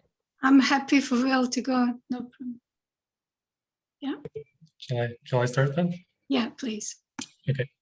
Yeah, Satvi, thanks very much for your work and for the long answer to Manoli as well. I had a question about the first person perspective, because I think in the letter you see the internal contradictions within Mumbai, the different kinds of classes, the colonial history, the anti-colonial history. How do you, and yet even though these contradictions were clearly present in the letter, the subject, Mumbai, speaks as a unified subject. And I didn't feel like those contradictions were described, but they weren't expressed in the ambiguity of the city itself as the subject narrating the letter, if that makes any sense. So I just wanted to ask you maybe a bit more about how you chose the perspective of the letter and how you maybe tried to balance those questions. And maybe I'll just quickly go through and then Jingshuan. Yeah, this essay was very striking to me. I'll begin by saying it's an incredible display of philosophical references and conceptual acrobatics. But I think there's something extremely problematic to it.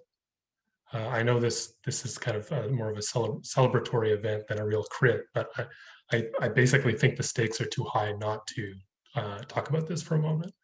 I think Deller's work can be criticized for a number of reasons. I mean, it was unsafe as the most obvious, probably irresponsible in like real human terms.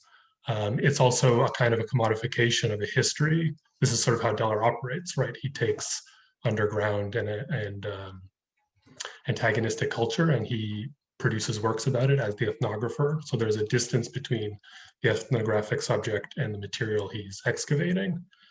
But at the same time, what's at stake in the past-present relationship is a continuity and a repetition.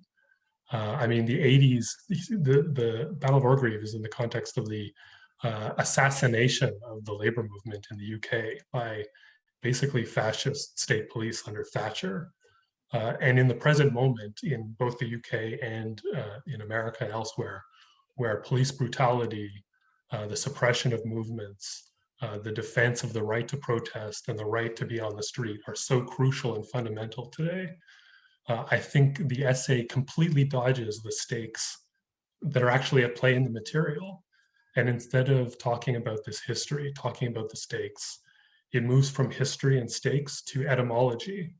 Etymology can't do history. It can't deal with these stakes. It replaces real material political stakes with something conceptual that isn't, it's not quite even conceptual. It's a kind of mechanical like origin seeking in history. And then the arguments towards the end, I have a sense that you're getting towards a point about how this history needs to be living and really embodied by people in the city, right? But I don't think you can, the work, Deller's work, the history, it's a struggle. It's a fight, like it's a literal fight.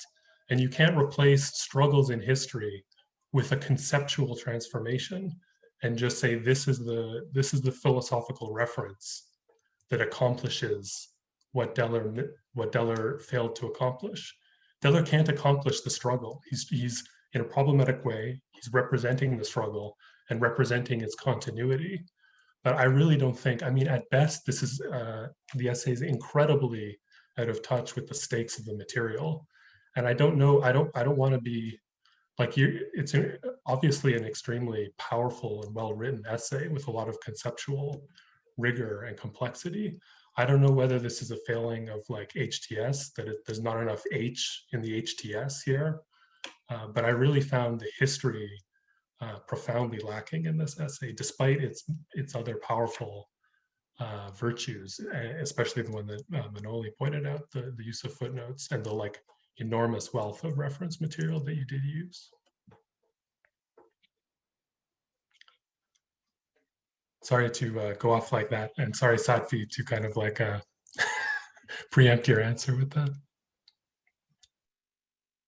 No, I mean, Will, you raise a kind of really important point, and I hope that a writing prize is also a platform to discuss the potential complexities and difficulties that arise from any piece of writing, right? And I think that's maybe one of the benefits of these platforms, is that ideas are powerful, fragile, and potentially dangerous things. The written word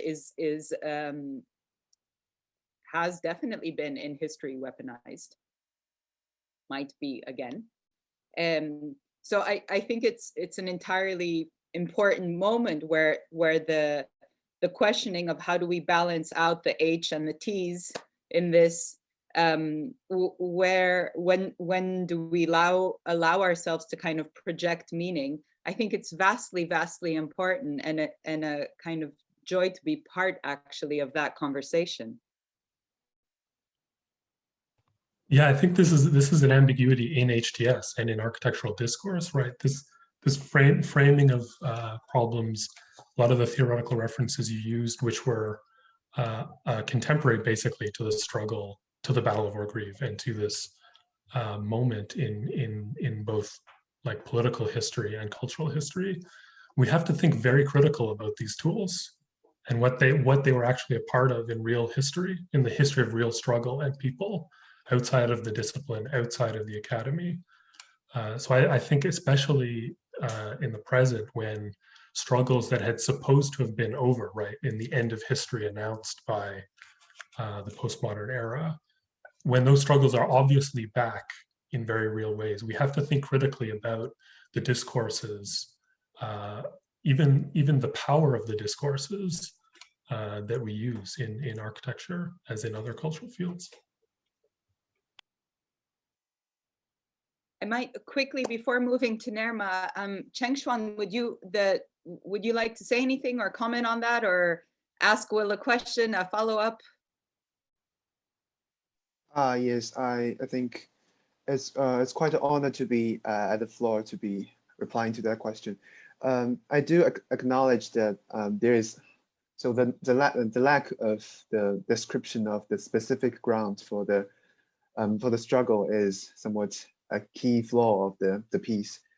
However, I do think that in the future, I can, in similar writings, I can somewhat refer to more the political or the actual specific historical ground of the event itself by extending that to, however, the contemporary events, I mean, the actual events of it, or the historical discourse that is related to the present. And I do think that I am reading the event more like just a piece of history, regardless of what is happening or regardless of what is actually causing this kind of issue. I think in a way, my argument could stand also in a way that even if you take another event completely different from this, even if you take another event that is embracing the same or similar method, or embracing the similar ways of creating another living archive in another part of the world, I think my argument can stand, and this is the point of it, or this is the flaw of it.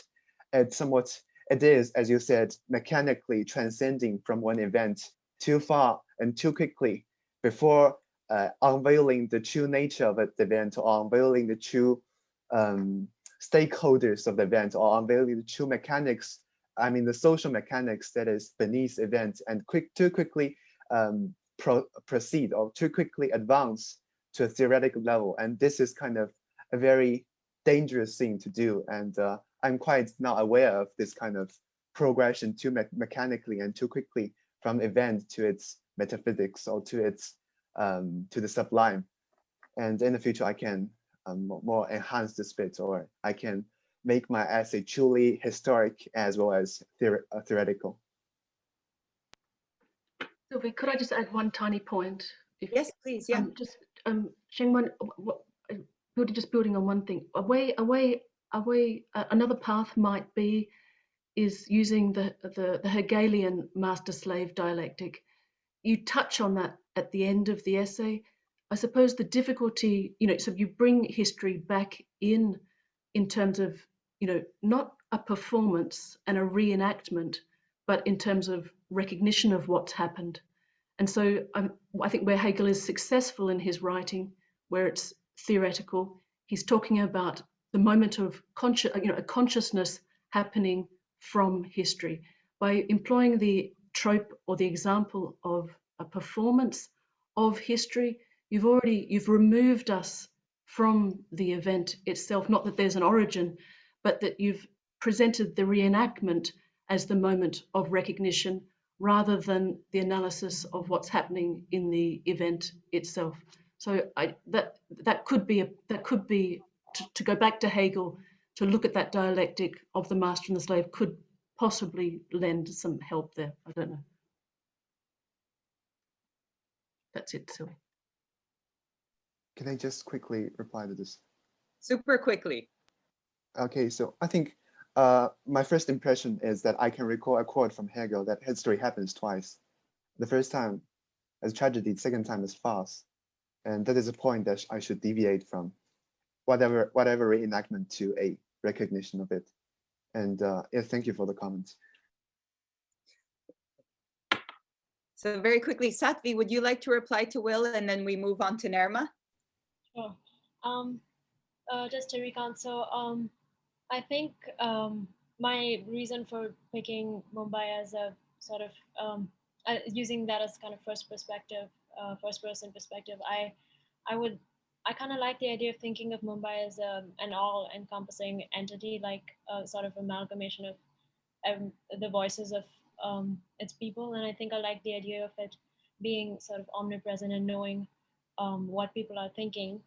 And I think you can see that the letter sort of comes full circle, where it's speaking back to its people at the end, where in the start it's supposed to be speaking to London, speaking to the rest of the world, but it's kind of speaking back to its people, asking to rethink sort of the premise of ideas and acknowledge what we're going through. And I'd like to think that Mumbai is speaking to those that are in the dark, giving them the knowledge that it needs, and then simultaneously speaking to those that are in the light who know, but they're either swayed by Eurocentric sort of views and the lens, or just by the rest of the world. But at the same time, I'd like to acknowledge my privilege and the fact that I'm not in the dark, and I'm able to kind of write things like this and to kind of speak to you about this, and speaking to people who aren't necessarily in the light was very important for me, because it kind of gave me a whole new perspective and a whole new kind of foundation of knowledge that helped put in the voices of at least as many people as I could. But yeah, we do have a long way to go, and I might not agree with what I'm saying tomorrow, but I think it was important for the moment and for the phase and the kind of just the pause that we were kind of going through, to put that out there and yeah, acknowledge, I guess, be heard, like I said. I don't know if that answers you, but yeah. Thank you, Sattvi. Nirma has been patiently waiting. Nirma, over to you. Thank you. I'm glad that Will spoke before me, because I have a question quite similar to what has already been said. So, and to start with, thank you again for 3 really wonderful essays. And I would like to ask Sattvi to a little bit more define again who is the I in case of Mumbai.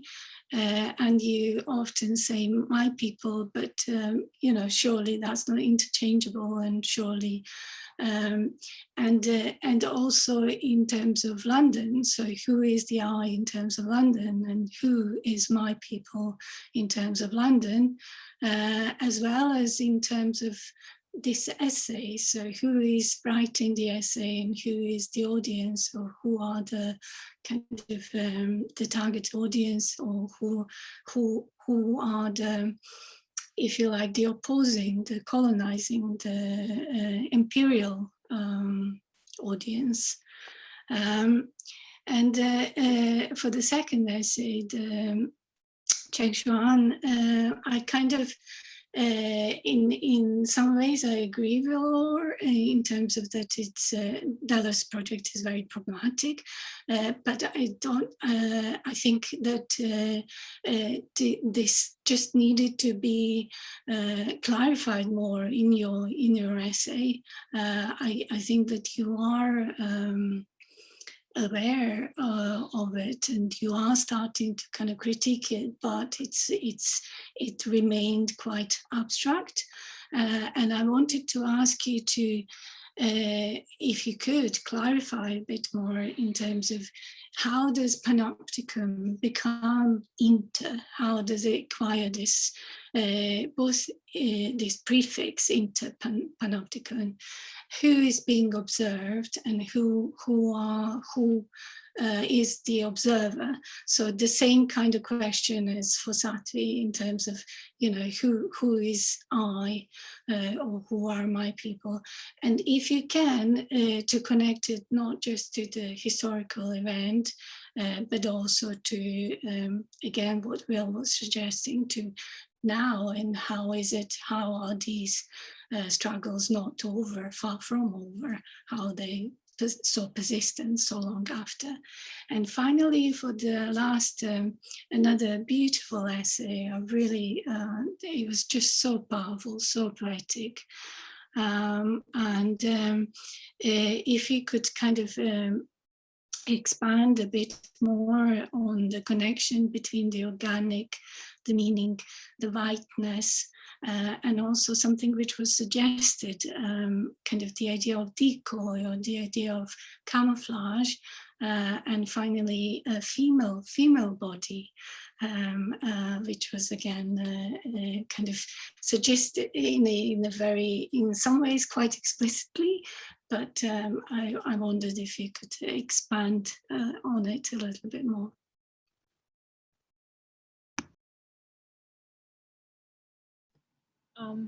Sorry, should I go? Yes, please. I think, yeah, like I said, for Mumbai, I would say that I'm trying to, again, look at Mumbai through the eyes of the people that I, but I do acknowledge my limits as a student living a sort of comfortable life compared to the rest of the country. And I like to think that I put in my research and my experiences traveling around India and interviewing people as much as I can, but I do acknowledge there's sort of limits to that.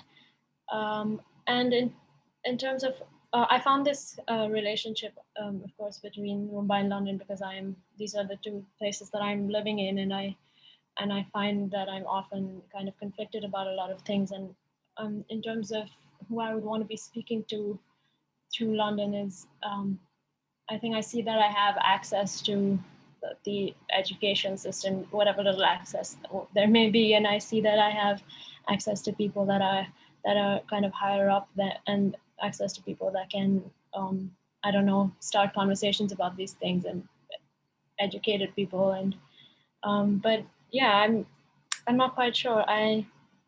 And I think maybe London is sort of the beginning. Kind of, I wanted to start with a small sort of, well, as not quite small, but maybe it's a compared to the rest of the world, which is just so much bigger and so much more daunting. I like that I could begin with the two sort of places that I'm somewhat familiar with, and the two kinds of groups of people that I kind of interact with. But yeah, I definitely think it's something to think about, the limits of that. But yeah, thank you.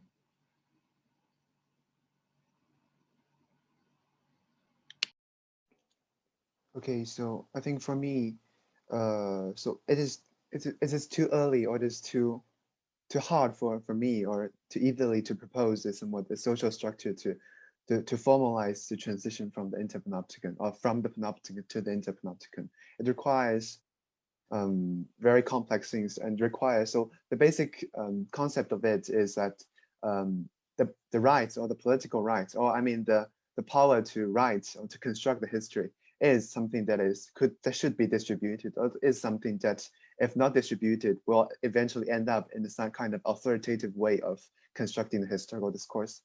And formally, there are practices in the past and still in the present that surely in a democracy you have the ways to assemble the rights, assemble the power of the people, assemble the views of people, and then you kind of collectively be responsibly have a parliament, have a something like that. But I'm not proposing that political structure or the social structure that is in this way, but I'm just proposing the way that everyone have the equal right to, in a way, to be progressing the history, or in a way to be constructing the history that finally forms a network, or finally forms a ground that we are equally and we are equally participants of it. But I do see it is a quite challenge for me, and also I believe for many, that how to formalize or how to theorize this kind of social structure for this transition, if this transition is legal, or this transition is something that we require. But I'm not quite settled up with this kind of question, and it's still in an early stage of movement of my sort.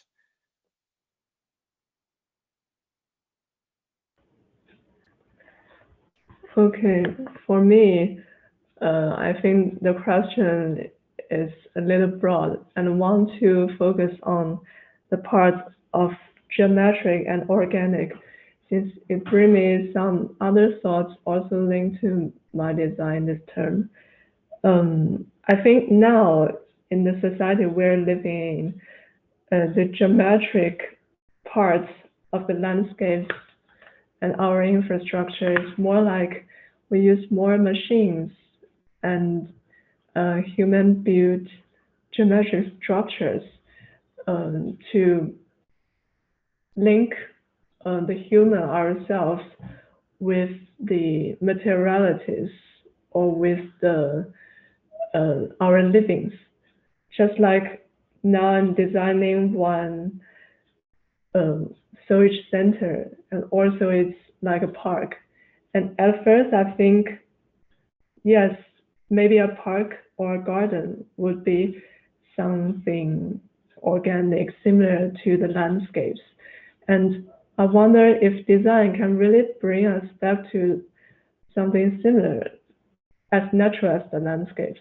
But actually, if we need irrigations now inside the architectural landscape, we must need different types of tanks, different pumps, and different tubes in very controlled way of design. And since we human ourselves don't just no longer use the wells, no longer even know how to dig a well, and know the roads or the methodologies, how to just treat our land, our soil, and our plants. What is the relationship between ourselves and the land itself? But we use many other things to link us with our motherland. So motherland is something just like the female body, which gave birth to us, but also we return to the land. So something organic, I think now in the society is the ownership of everything just become more blurred.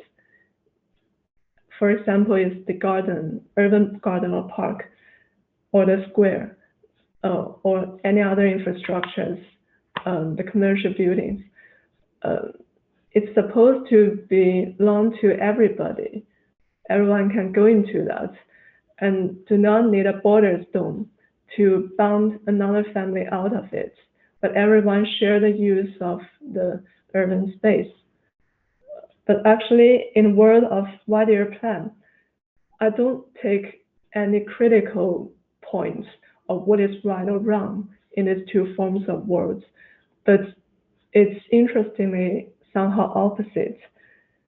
Just what is geometric is the division of land, is the ownership of land.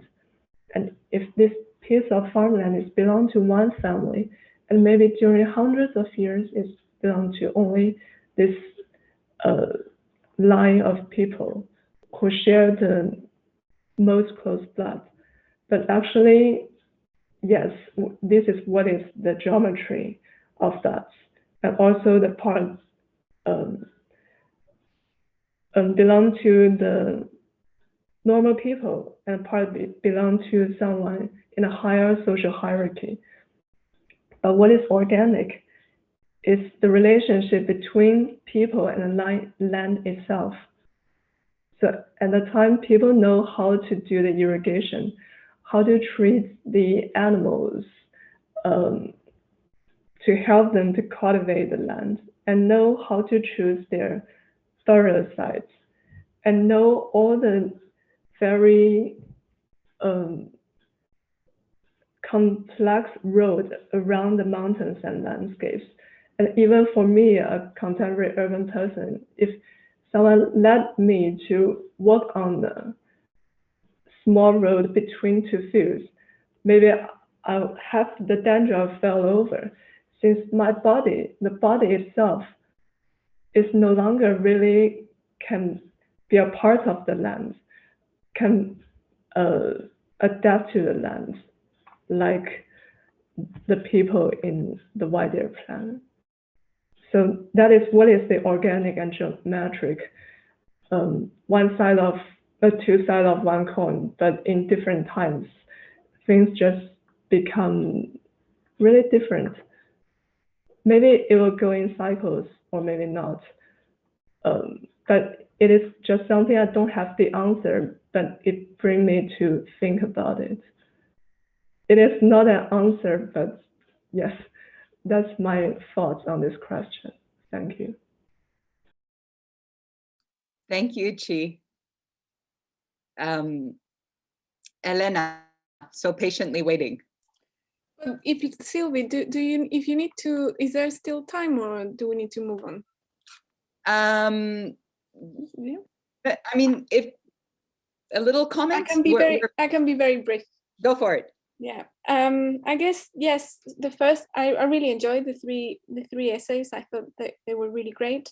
They are very different. I thought perhaps the second one was the most different to when compared with the other two. But I really enjoyed how, and I guess it's also perhaps a question, no, for Sadly, although perhaps there's no time to answer, but so more an observation of how you give the city perhaps the consciousness, no, a body. You personify the city and you give a consciousness and a body, and this is in a way the way in which you kind of present it as one, let's say, subject. And I wonder, I was just wondering what would it be if, London could take a consciousness and could answer, which form would that be? So yes, I really enjoy it. So, and congratulations for the challenge, because I think it was a difficult challenge, no, to try to summarize something so complex. The second essay on the archive, I really, yes, I suppose in a way I think perhaps your essay reads more as an archive itself, no, as perhaps Manoli was also pointing out, with the use of the footnotes, no, and I wonder if maybe even some of that text, after you move from the Deller example, no, which perhaps it needed to be much more kind of studied and written about, maybe some of the things that you write afterwards could have also been part of the archive that you were building, no, as you were writing the essay. But like, I understand, I think there's a value in all this research that you've done, and I think you put it together really nicely as well. and really well structured. So yeah, congratulations for that.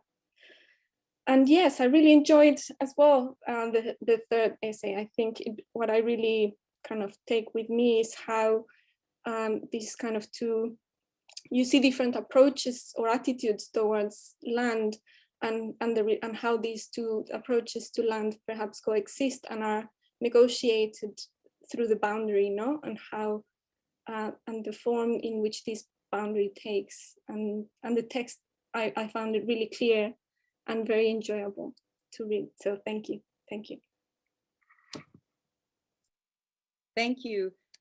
Thank you for all the lovely comments. Thank you, all three of you, for taking some pretty tough questions as well. And I just wanted to maybe add one quick thing before we move on to the next year group. I think a lot of the questions have somehow circled the kind of topic of who are you writing for, and who are you when you are writing. It seemed to have kind of that basic question seems to have echoed a lot of the conversation this past half hour. And the little anecdote here, I recently read the Brothers Karamazov, I always say it wrong, by Dostoevsky. Did I say that right or wrong? Will, I feel like you would know if I said that wrong. Will's like, whoa. Okay, so it's a wonderful, wonderful, wonderful book. The reason I bring it up is because what Dostoevsky is doing, and I think this is relevant for all of you guys, is he's having a conversation with himself. And it's embodied through numerous characters, and it's personified more or less through one brother who is religious and another brother who's moving away from religion and into communism. And this was something that Dostoevsky himself at the time was dealing with and was confronted with. I somehow have the impression in the works, as you guys are starting to somehow, I don't mean this in like a patronizing way, but as you're maturing in your own like discipline and in your own thoughts, that you're confronted with your own contradictions and you struggle with those, right? And what's really beautiful, I think, in all of the essays that we've seen today is that the conflicts that you experience as you grow older, as you're aware of the contradictions. So, you know, Satvi, we keep coming back to you because London and Mumbai, I think what you're dealing with is that you are both the colonizer and the colonized, right? Like you are a student at the AA, my friend, you are a colonizer, and you are also the colonized. And I think this is really beautiful when you guys actually really embrace the kind of, you take on a kind of personal complexity and take it onto a discourse that will of course help yourself, but actually maybe help whichever reader happens to come across it. So there's a kind of sharing, I think, in all three instances of a personal conflict, which is generous, very, very generous and very wonderful. Okie dokie, we have to move on. Thank you very much. So we move on to third year. I wonder if I could just get an indication from the jurors. Does anybody need a 5-minute comfort break, or can we just keep going? Just keep going. Just keep going. Just keep swimming. Wonderful. Okay, so third year. So we have got 4 students presenting in third year. We have Shana Chung with colonization of the domestic space by technology. We've got Paul Christian with the flagship 2.0. Farial Masood with cartographic permanence, a time-based reading of the Nile and its representations. And finally, Tariq Shakshir, Home, House, and Land, the Caged House. So are the four of you here? Let me see some faces. I see one face. Hi, Shana. I see Ferial, wonderful. Tarek, excellent. And Paul, wonderful, I've got you all. Okay, so let's begin with Shana.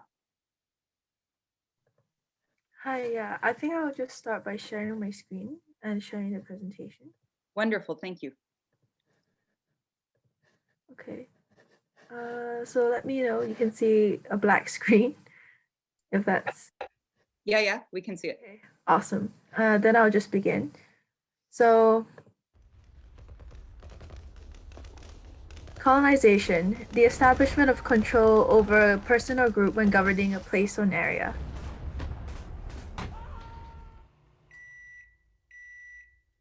This is a different kind of colonization, unsuspecting, welcomed, a peaceful colonization, if you will, in which the narrative told by the colonized paints the colonizers as a heroic savior from the depths of barbarity. This is the story of the colonization of the domestic space by technology. Pre-colonization. Tracing the lineage of the house home, the last recorded history of its autonomy was during the Industrial Revolution.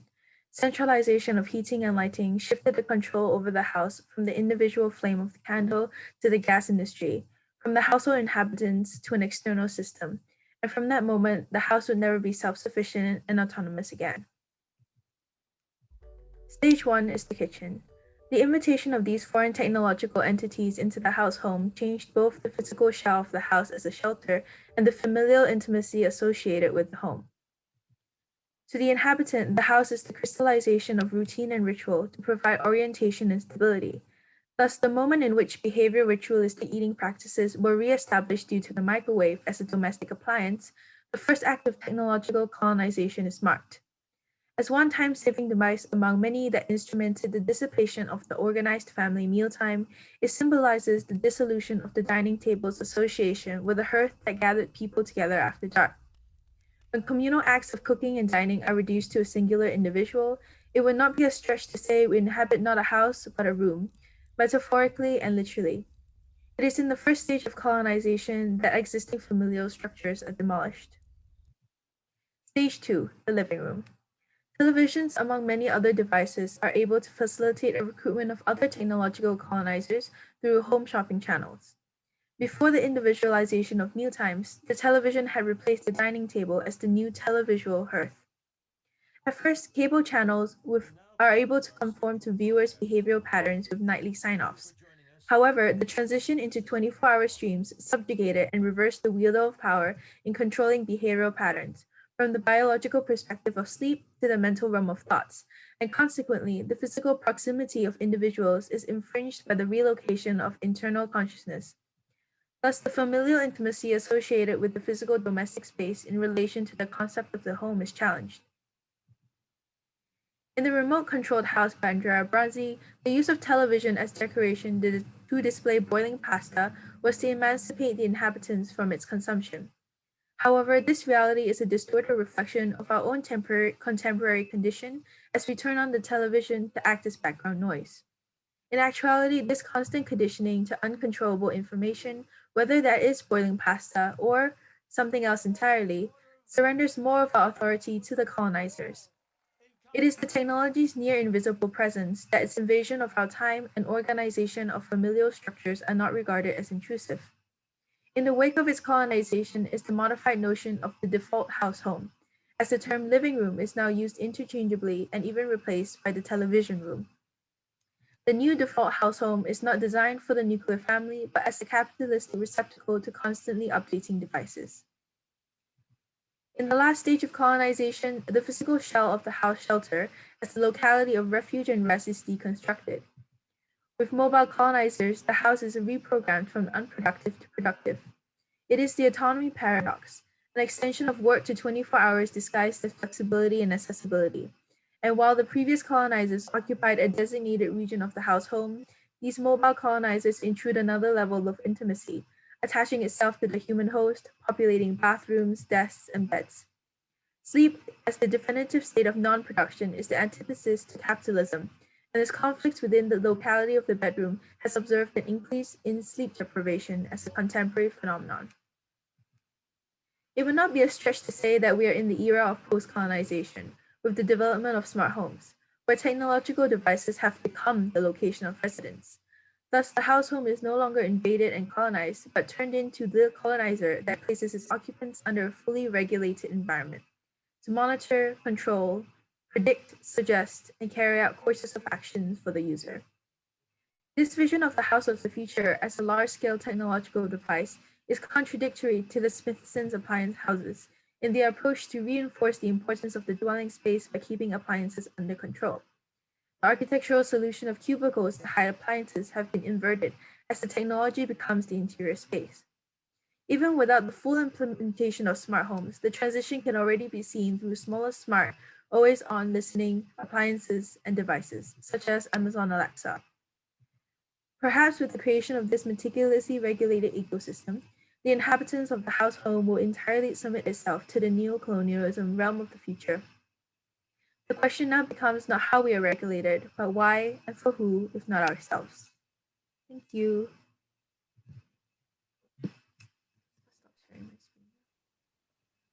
Thank you, Shana. So next we've got Paul. I'll just try and see if it works because my laptop is acting a little bit.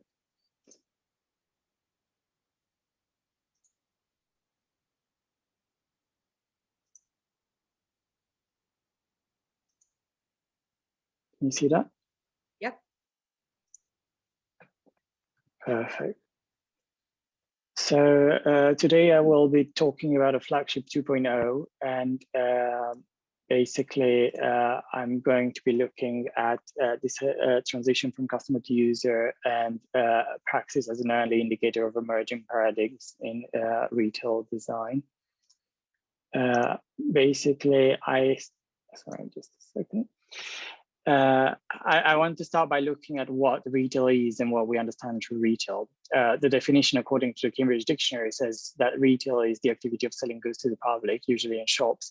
And this will become relevant because I'm trying to build a little bit of a background of how my research started.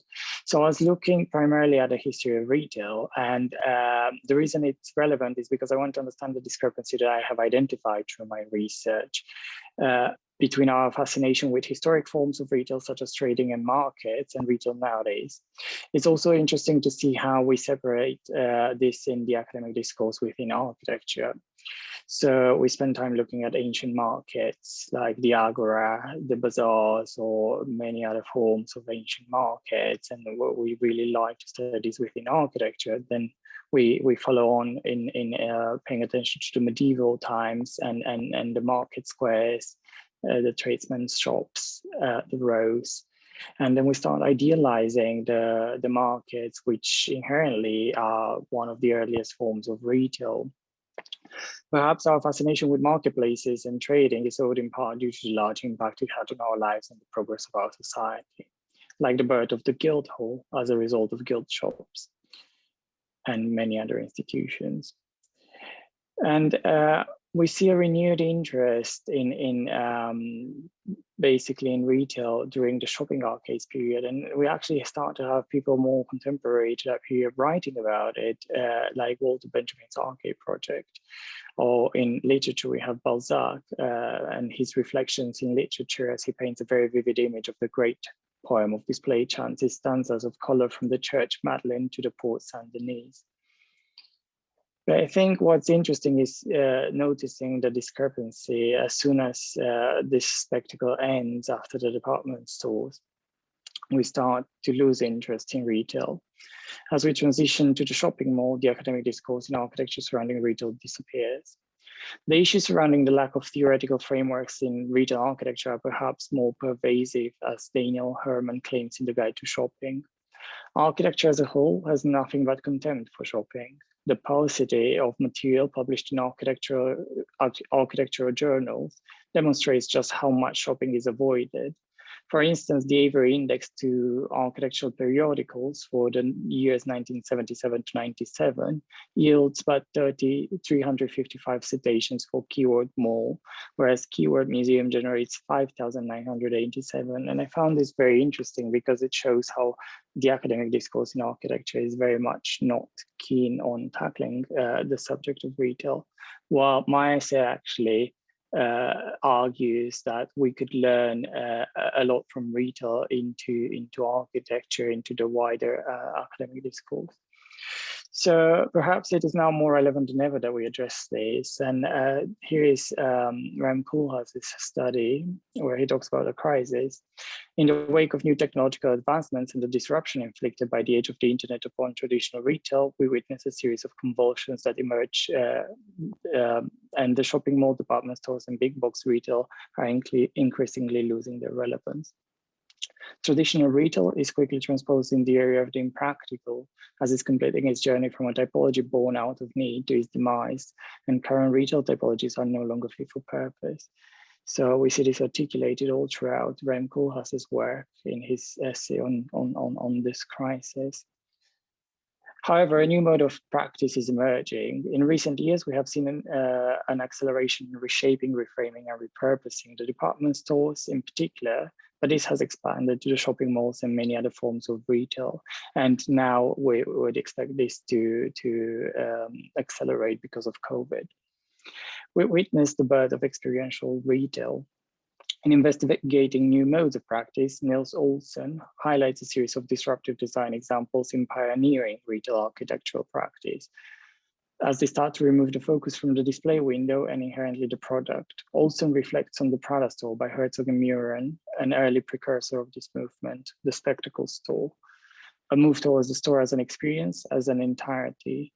And we see new modes of practicing architecture emerge, like the Carlos Carpa collaboration with artists and architects and various other designers for Olivetti.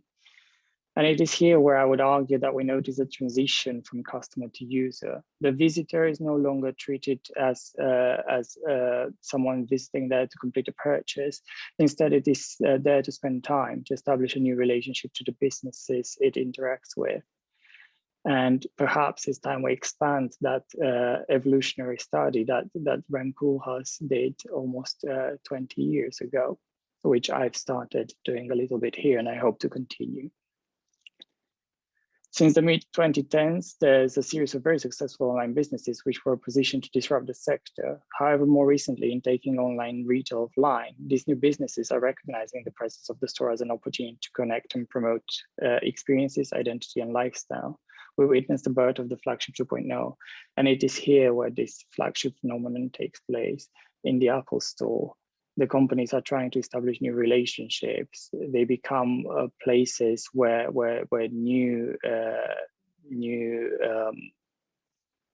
attitudes towards the customers are being identified.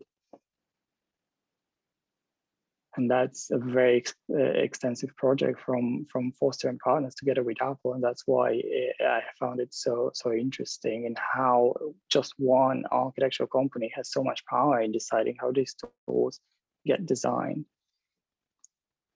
A new architecture emerges, an architecture centered around collaboration, education, and experimentation.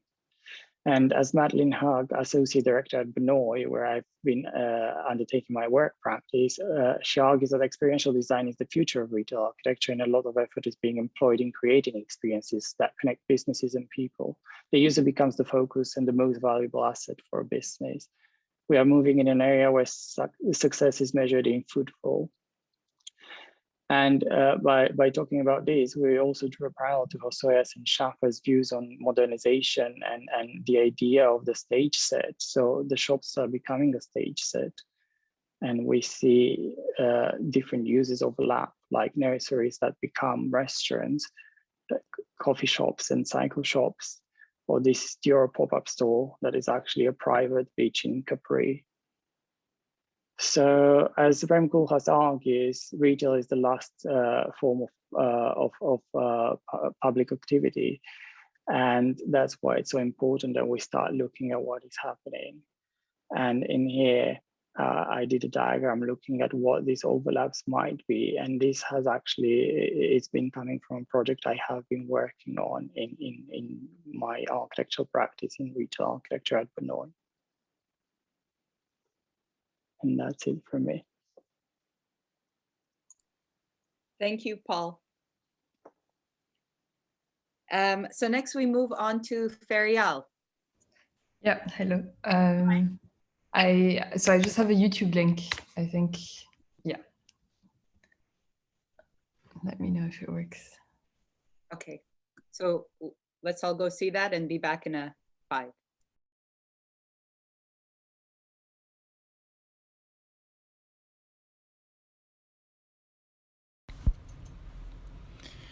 If I were to govern this country, not a drop would be lost at sea. The 1798 French occupation of Egypt placed water at the core of Napoleon's ambitions. Water was then, as it is today, a colonized subject deemed crucial to fully grasp, analyze, map out, engineer, extract. For the French, understanding the Nile meant translating it, breaking it down into digestible entities to produce the river in cartographic form. My paper, therefore, focuses on the French 19th century hydrological maps, producing a colonized Nile. To understand the mechanisms of that production, I engaged in a time-based reading of these maps. I ask, what exactly is the nature of the temporality produced by the map? This overlap of time and empire stems from my understanding of imperialism as a form of temporal intervention, seeking to impose one particular clock onto another place, culture, and time. So what is this time embedded in the French maps? Their understanding of time is a legacy of early Enlightenment thinkers and an inherited rationalism. The rationalist approach is one of digestion. It seeks to produce set parameters for analysis, according to which to construct, and here I quote Bergson, a space on the basis of a finite number of stable and isolatable elements. The analytical approach of the map therefore breaks down the Nile into its smallest indivisible entities, beyond which there is no more change possible. In this very manner, the entire process of map-making supposes a fundamental, stable, permanent state. The map, therefore, produces what I call a clean space, in direct opposition with the reality of the river. The inherent messiness of the Nile stems from the complexity of the ecological links which produce a river, the multiplicity of fluid elements, and constant transformation. The underlying argument of my paper, therefore, focuses on this fundamental opposition. On the one hand lies the permanent map, where each represented object becomes fixed in a particular state, and on the other, the Nile, in all its impermanent glory. So what are the consequences of this paper production? I argue that the map produced its own reality on the ground. In drawing out a Nile in ink, the French maps became speculative proposals for a totalizing, efficient riverine system. The maps allowed for a mise en parenthèse of nature, for its engineered exploitation, part of a colonial quest for extraction of raw materials, in this case, of water. The 2S1 dams are but examples of consequential infrastructures, yet total failures, which sought to increase crop yields in Egypt for export. The construction of the infrastructure imposed a temporality calibrated to status needs, to the rhythm of production of the colonial/capitalist food chain. The maps, therefore, in engineering the Nile Valley into a manufactured geography, shifted the temporality of the river. By prioritizing the colonial clock, cartography legitimized this extractive endeavor. I was going to focus on how this is still an endeavor in cartography today, but upon revisiting the argument, I realized it was a trend bigger than maps. This compulsion for data collection, which is so obviously embedded in our technologies, often without consent, for constructing incredibly complex portraits of our modern societies, operates according to a similar logic of definition, counting, and storage. And while the aims of today's frenetic data collection are sometimes unclear, the analytical impulse remains. So while the first part of my paper focused on cartographic time, I moved on to its foil, to the temporal reality of the Nile. Rather than present this in full, I'll use it to conclude here. Reading the Nile on the ground produces an opposite temporality to that of the map. what is the Nile, if not its floodplains, sedimentary deposits, waters, bioclasts, salts, minerals, elements constantly transformed by one another? The river exists in continuous flux, and that temporal definition acts as a provocation to that of the map, but also as a form of resistance. In escaping the map's limited temporality, can it also escape its own subjugation? In the same way, algorithmic calculations of our moods and desires, the deployment of AI in increasingly public settings, seem to produce totalizing portraits of us. Yet, if we can learn anything from the Nile, it is perhaps that the complexity of existence has so far yet to be captured.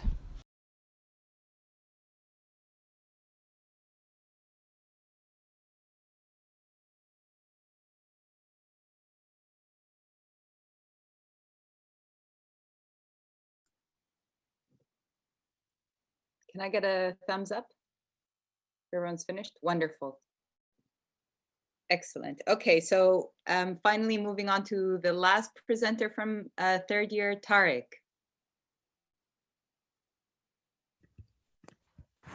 Yep, hello. Hi.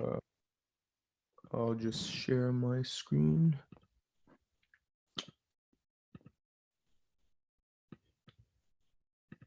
Yeah, can everyone see that? Yes, excellent, thank you. Okay, so hello, my name is Tariq, and the title of my essay is Home, House, and Land, the Cage House. So the Israeli occupation of the West Bank and the Gaza Strip has reached well over 50 years, with settlements constantly multiplying increasingly. The homely attachment to a piece of land can become a powerful driving force in a world of war crime. The control imposed on the cage house and its occupants provides evidence of the way in which house can be differentiated from the term home. The residents' experiences have the ability to change the interpretation of an object, or in this case, a structure that is meant to sustain people's lives.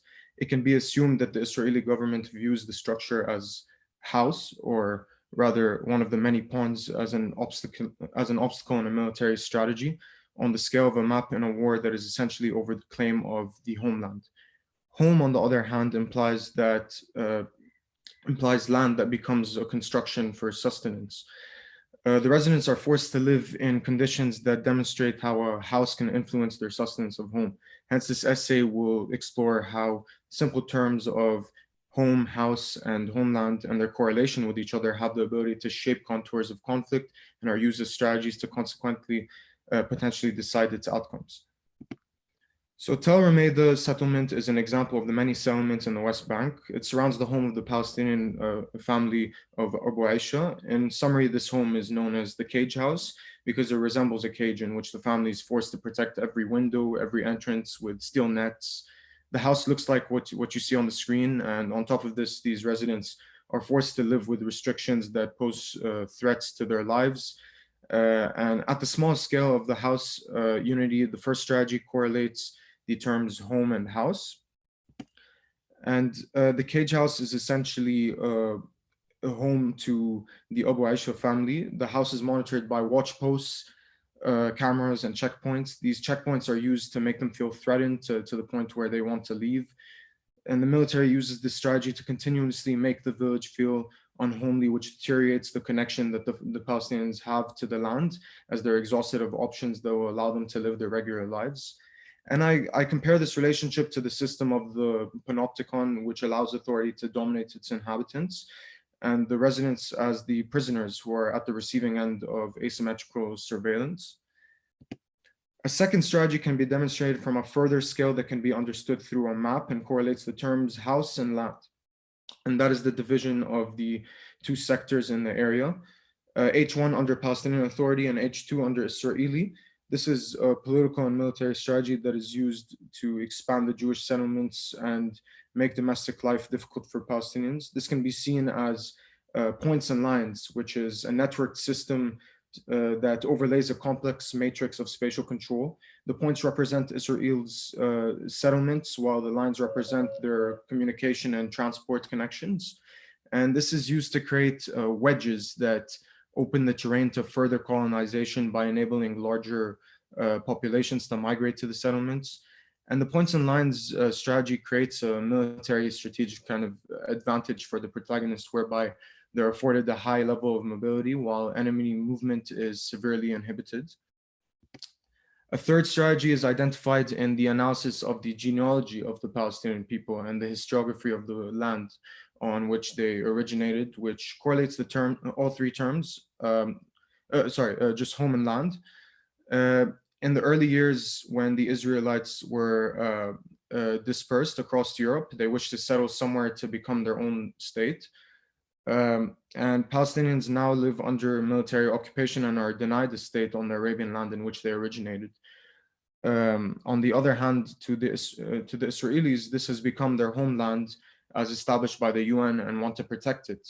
So to that point, Palestinians carry a kind of apparent domesticity and a family history and nostalgia.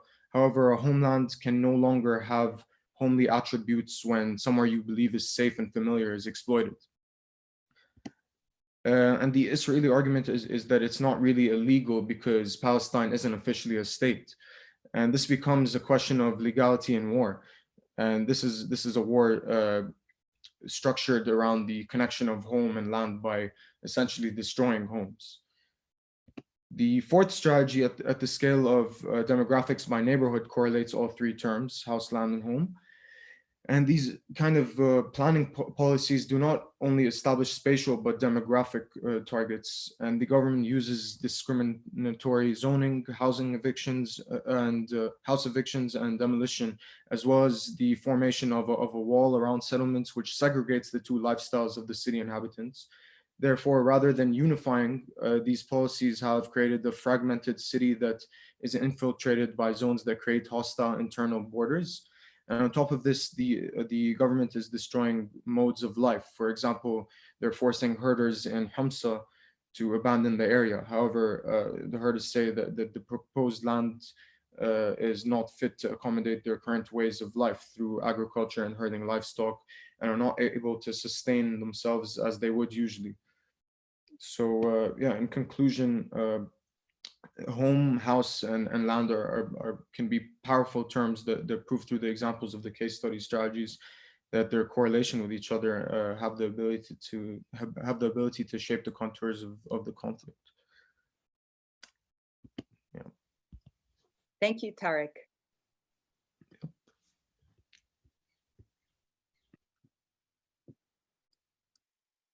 So I will take hands from our jurors.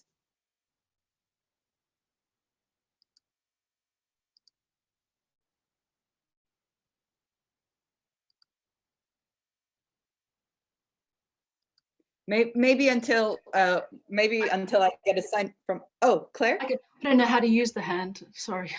Oh, okay, no, sorry. I mean, you get my real hand, real hand. What do I want to say? Yeah, I mean, it's just moving through the school of the essays. Really, I mean, it's absolutely fascinating.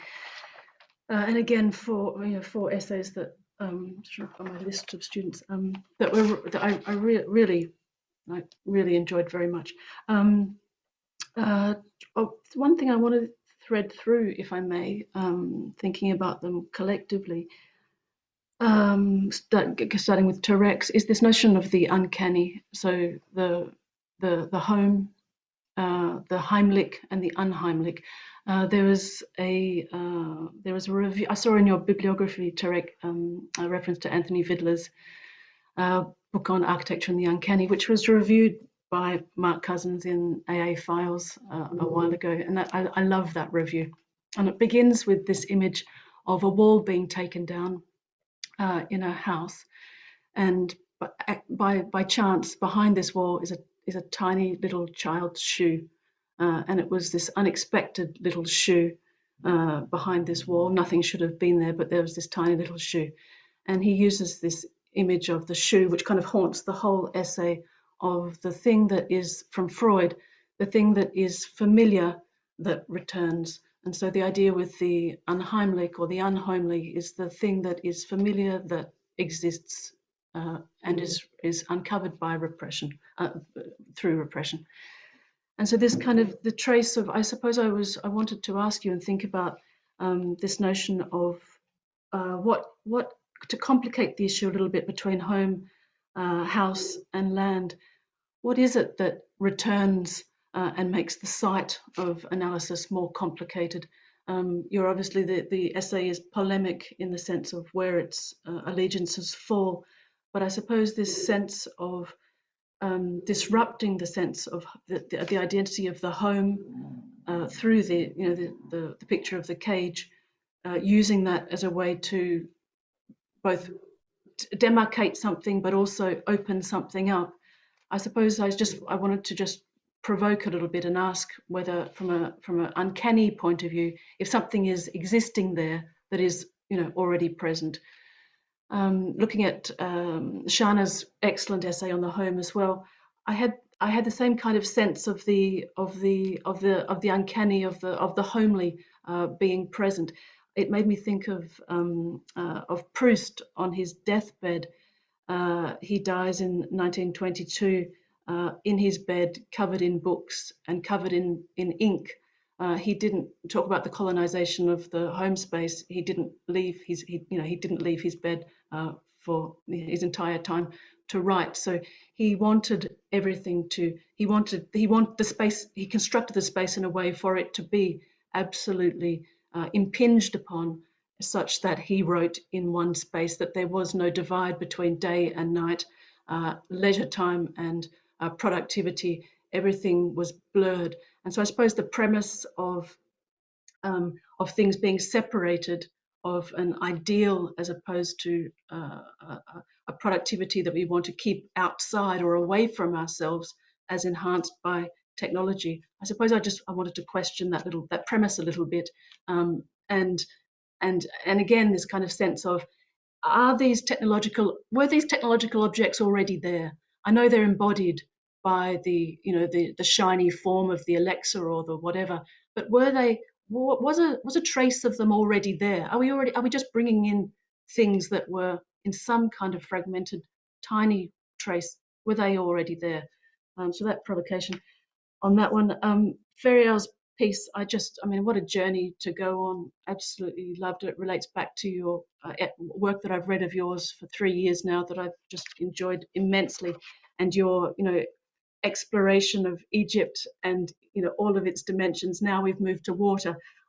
Just absolutely thrilled by that. There's an article in the current London Review of Books on the Aswan Dam, High Dam. It's absolutely fantastic, so I recommend that piece to you.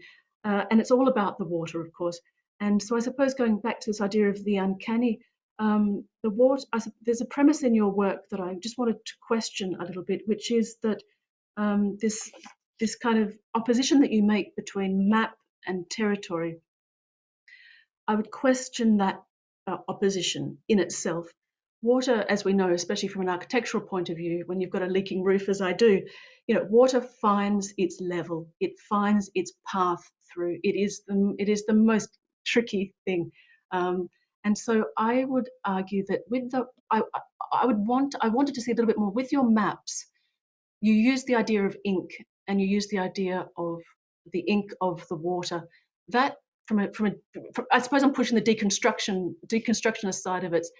If that map is built from ink, it's not only built from ink, as I was observing on your maps, it's also built from watercolor. So the watercolor and the ink that's employed to create those maps, therefore for me, make it a non-static object, a non-totalizing object, a non-closed object that can be therefore read not as a neutralization of map or territory of the two terms, but as a way of negotiating the writing back of the water in the map itself. I haven't analysed the maps enough, and I love all of that. There's an article by a Romance history teacher at Princeton, I think, Jose Rabasa, who writes on the Mercator's map, and he writes about how the maps themselves destroy the totalizing discourse. So the return of the repressed again in the ink and the watercolor of the map is destabilizing the whole project itself. So I wondered whether that was a possibility. I'm sure you thought about it anyway. And onto Paul's piece, I just absolutely loved, this kind of far-reaching piece that wants to cover so much ground.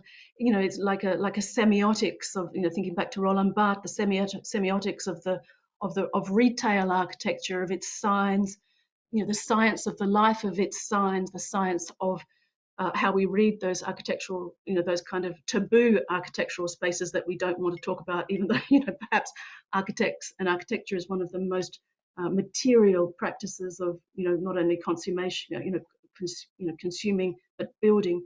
We don't want to talk about what we actually buy as architects. Returning to Cool Houses project, I absolutely love, support that, and I think that's brilliant. One thing I wanted to note, which I loved particularly in the writing, was this fiction element that you bring in of the flagship store.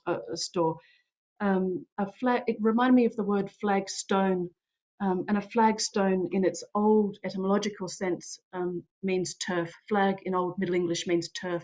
And so this new turf that you're setting out and talking about, I thought was I think it's absolutely fascinating and so rich and erudite in its its scholarly approach. And so I suppose you this really wish to bring a fictional quality to what you're researching, as in conjunction with the scholarly, ethnographic, sociological, and architectural research that you're making. That's what drew it together for me from a writing point of view, as much as it could. So I don't want to take any more time, Sylvie. That's all I wanted to say. Thank you, Claire. Nerma, you have a hand raised? Thank you, Claire. Some wonderful references. Congratulations again. They were really wonderful essays and really incredibly well presented. But at times I felt that some of it was perhaps a bit too dense, that it could have been edited a bit more to kind of focus. In terms of the analysis, what struck me for the most of them again is that you've analyzed really well the past and what we might call as the present, but what kind of strictly speaking we could describe as the future seems little described. And I wondered if you could perhaps try to kind of outline or expand on it a bit more. Or is it perhaps the case that there are, in fact, no convincing future models, which is why we are kind of destined to repeat the past examples, and in a way the most radical examples are still the ones that we find in perhaps in the 60s and 70s, and in that I'm particularly thinking of the idea of the home, or as Mark Cousins theorizes, the idea of the impossibility of return to home.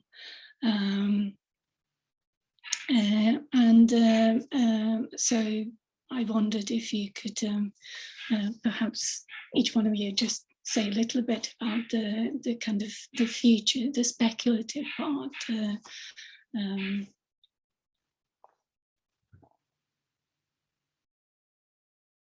Starting with Shana, Yeah, I can go first. I think I touch on a little bit of like the speculation with the smart homes within my essay as well as in the presentation. But I think for me, it's the idea of the power shift. For me, like the house is a domestic sphere. Yes, it is to build like a shelter, but it also represents like tracing its lineage, the head of the house. So for me, it's the set of change between power relations and hierarchy. So for me, it was sort of from the head of the family to these technological devices, and then to the house itself is becoming this shift in power change. So I think that's to keep it short, that's my answer.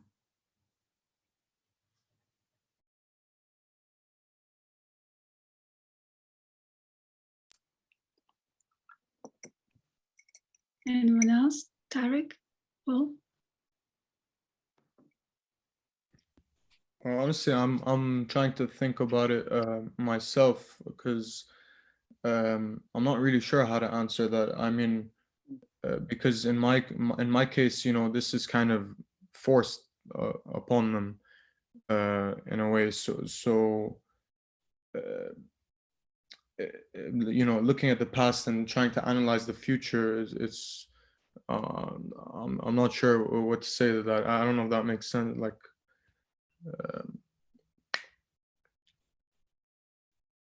yeah, I still have to think about that, I guess.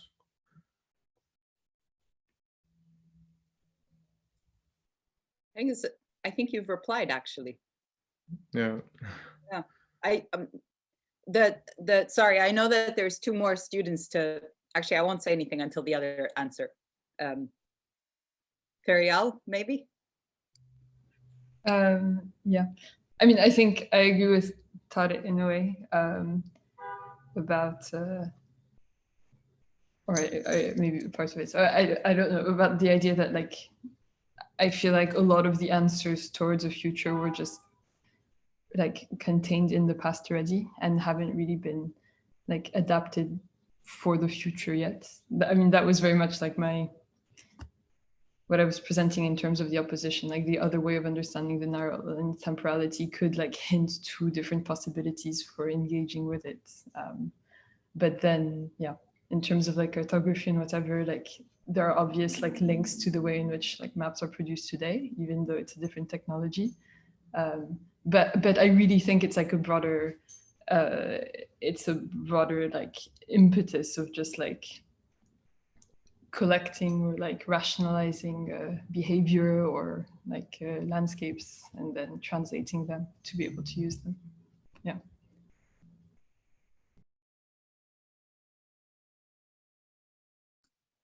Paul, you want to give it a go?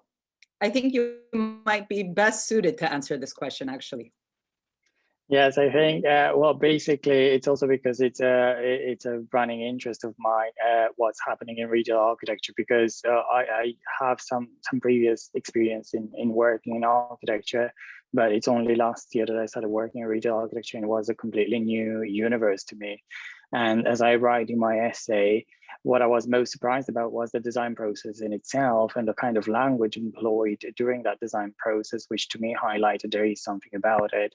And I've discovered that it's a field that it's actually changing extremely, extremely fast, because retail overall is adapting, and particularly now because of Corona, as sad as everything has been, I must say that actually while I was still working, there's been really exciting projects happening because of it.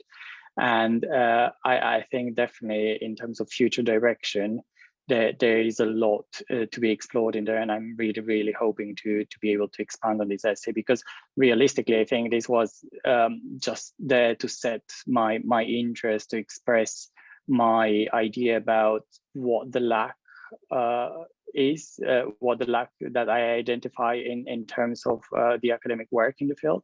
But that's where I hope to be able to contribute in time and potentially my career onto that path.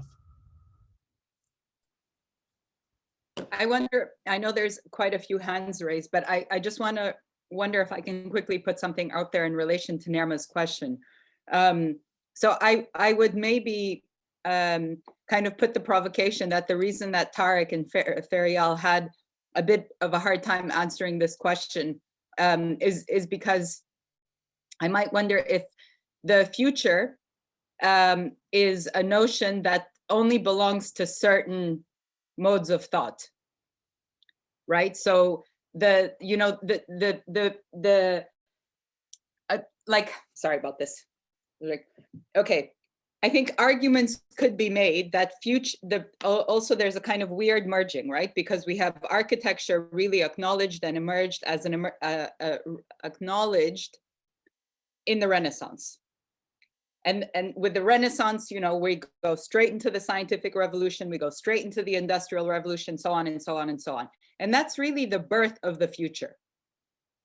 Arguments could be made. Like it may have existed in, ancient times, but I can pretty much guarantee that a medieval Christian in Europe was not thinking about the future. So and because of that, like Renaissance, scientific revolution, industrial revolution, capitalism, colonialism, the future gets mushed into a whole big mess of thought that does not necessarily belong to everybody, which is hard then, because traditionally architecture, the act of projection and future, is future based. And I think there's something really, I'm actually really, really super happy that Tarek and Ferial did not try to claim the future and kind of acknowledge the difficulty of bringing the discourse that they're presenting into that into that realm. I think, Sylvie, that connects to what Claire was saying about the traces of the future in the past, but also to famous William Gibson's statement about the future is already here, it's just unequally distributed, meaning that only some, dare I say, privileged sections can kind of start to be thinking or conceptualizing future. I think sorry to jump in here quickly.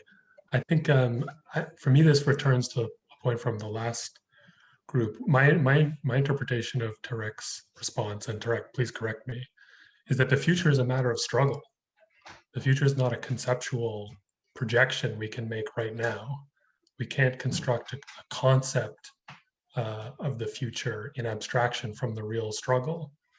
And I think the power for me of Tarek's essay was using a concept like the home, but filling it with material stakes and reality and struggle, rather than, so it makes a movement, it fills the concept with reality. And that's why I think, I imagine you're resisting going back to the level of the concept and away from the material struggle. I don't know if that's how you feel about it. Yeah, I think that's pretty spot on, actually. I agree, yeah.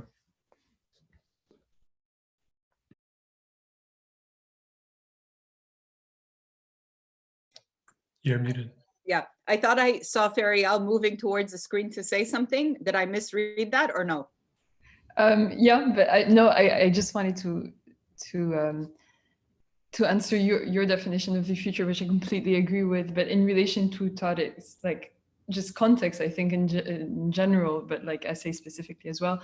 But I mean, I just feel like there's a lot of there's like a full movement of trying to like reclaim like a relay claim on the future in Palestine. So this idea that, we as a people, they have so little like control over what happens next, that actually you can create like imaginaries or whatever, like projections into the future as a form of liberation. So I don't know, like, I agree that there is this idea of like, okay, maybe we should exit that idea that we need to always be projecting ourselves in the future, but at the same time, maybe it holds like potential for emancipation in that context in particular. Yeah. I guess for me, my essay, from a conceptual kind of point of view, it explores the different, like simply it just explores the different interpretations of simple words at different scales that have many similarities, and people often confuse them and use them together, but I kind of try and show the way that they differentiate from each other that can be really powerful. And I've tried to discuss as they've been used in military strategies, and discussing their influence on outcomes and how they're kind of utilized and weaponized in this case. And I think as a concept that fits really well in the context of what's happening with the whole Israeli-Palestinian conflict. Thank you, Tarek. Elena, I see you patiently waiting. Yeah, that's okay. Yeah, I really enjoy as well all the essays. They were really dense. I thought they had a lot of information. And in your case, Shana, I was thinking about the visual material you use throughout, and even in your presentation as well. And I wonder, because you are talking about a very particular idea of domestic space, I suppose, and of house as well, and is represented as well from the images, no, that are used to market this idea of, no. And I wonder, no, because these images are very idealized and they are very kind of loaded from a market value, let's say. And I wonder, you know, what's actually kind of perhaps the reality behind, no? Because it's whilst I can understand that there is a very particular idea of the house or the domestic space that is organized in these very specific rooms, right? There are situations in which all these activities perhaps come to be condensed, no, in one space. And I do think that in many cases, it's also the outcome of this technology, no? I mean, other, like the value, no, of land, that things become smaller. But I think, you know, in cases, it also becomes the reduction, let's say, of the domestic appliances to its minimum, no? And I wonder, yes, I wonder in which way these images, or like this counter, no, the reality behind plays in your essay, no, or if it's something that you thought about whilst you were writing.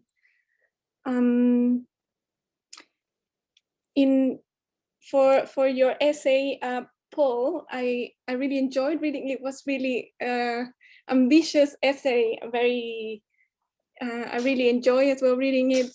I had like, well, as I was reading it, I had a lot of questions, and perhaps actually some of these questions were answered in the presentation. I felt there was a clarity perhaps in your presentation that at points maybe I may have kind of been confused as I was reading a bit your essay. But yeah, I wonder, you know, like a question perhaps I have for you is really, what is this shift that you've identified, you know, and what qualifies perhaps, or how would you qualify this shift architecturally? To me, maybe that wasn't very, like, which form does it take, let's say, you know, even if it's difficult to kind of define it. I can understand that. But yeah, I really enjoyed, or I guess this balance between perhaps, yeah, the formal and what may be perceived as informal. And I really, and for Ferial, I really enjoyed, I enjoy reading your essay a lot. And I think it poses a very interesting question, which I don't know what the answer is for either. But I was wondering, you know, because you present the idea of the temporal as this kind of resisting, no, as a space perhaps of resistance, which is then therefore expressed in not being able to be represented, no? And I think, and then you somehow, when it is represented, some is subjugated and perhaps commodified in a way, no? And in this kind of resisting being represented, no, where the possibility perhaps lies, no? And here is, you know, like, I can see totally what you are saying, but, you know, there's also this struggle for representation, no, in other case. So it's this, I think it's, I mean, it's a super interesting, fascinating question, very difficult, but that's perhaps what I thought was very valuable, let's say, as well, from your text. And yes, Tarek, yes, to me as well, this relationship, no, between how you identify or what defines home, house, and land. That, if I understand correctly, is really what you are kind of trying to investigate in different ways. But also, I wonder to which extent we have attached this idea or the idea of home also to the house, no? And perhaps it's a little bit of a matter of untangling these connections that sometimes we have made historically. And I guess, yeah, that's more of an observation. But yeah, thank you to all of you. Sylvie, can I speak? Do we have time? Please, yes. I think I'll take last comments. Manoli will be the first of those. Well, I have a question for Paul and one for Ferial.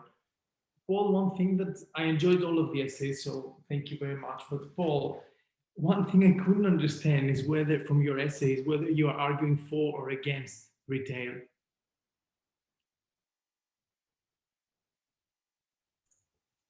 Yeah, well, basically, I'm not arguing either for or against. I'm arguing for learning from retail, because I think that retail in architecture is very particular, and retail architecture, I discovered myself, is very particular compared to other architectural offices.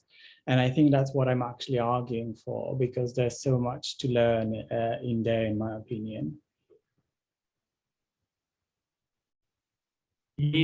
From that particular relation, you mean by the way with which architecture deals with retail spaces? Exactly. I think there's an opportunity for a relationship in there, because what I'm alluding to in my essay as well is that most of the research comes from marketing, because retail is very much driven by marketing. And that's where we see some forms of this marketing transitioning into physical form through retail architecture, because retail architecture collaborates a lot with people working in marketing. So for instance, when we talk about users, in my mind, is very much connected to the idea of how you define a user that is basically on his mobile phone subscribing to an app. And that's how I perceive it, because it's very much coming from marketing. So this idea, you go to the new Nespresso shop, and all of a sudden you're a user because you become a subscriber to their monthly coffee delivery or so on. That's very much an idea born in the internet rather than in the physical, in the way it transpires right now in these stores. Well, that's for me exactly the point I was trying to make, is that you're taking the category of the retail for granted, and you're taking it, okay, historically I understand, but this is what you're trying to trace. But exactly as I wouldn't take the category of architecture for granted, I wouldn't take the category of the retail for granted. I think there is room in there for you to question that category and not take it for granted. At least that's how I would read your essay. And also in response to what is most probably coming, which is exactly a disappearance of the category of retail and the disappearance of the category of architecture, at least in the way we understand them today. I think we're kind of like moving towards that condition. And I think that your essay kind of like touches upon this quite fundamental question, but it doesn't really bring it forward as much as it could have. Kind of like question it, you know? Thank you though for your reply. And Ferial, I found interesting the switch between cartography and what you call data collection. But could you explain to us a little bit more of how do you think those two relate to each other? I mean, obviously your essay was kind of like an attempt to do it, but it's just, to my mind, because I can intuitively somehow understand how they relate, but it's more intuitively rather than kind of like intellectually, if that makes sense. And I have been really, like, honestly, I'm going to tell you, I've been struggling intellectually since the moment I read your essay and I saw your presentation, to try to, I don't know if whether to try to make a straightforward link would be something that would, it's not about necessarily giving an answer, but at least there has to be something that in your mind brought them together. And that's what I want you to tell me, you know, intuitively, what is it that made you bring them together? Two categories that would not intellectually fit, you know. That's the question maybe. And then I want to have a comment for all of them, Sylvie, and I'm done. Thank you. Yeah, I mean, it's not even in my essay. It was really for the purposes of the presentation to try to propose that, like, you know, taking it out of the historical context, where does it fit in today beyond just like other forms of maps? So honestly, even for me, it was like very intuitive, but I think the idea was very much this idea that you could like attempt to capture a reality and like break it down to like, you know, these very like set categories, which you see in the map through the legend, and then through like a data set, for instance, you know, that some like data analyst will have, you know, in which like all of these different like behavioral elements of, you know, that someone registers through using an app, or, you know, all of these different things can then be like isolated and then counted and whatever. So it was really this, it was not so much the endpoint or the beginning point, but that process of translation and like digestion into those like divided entities.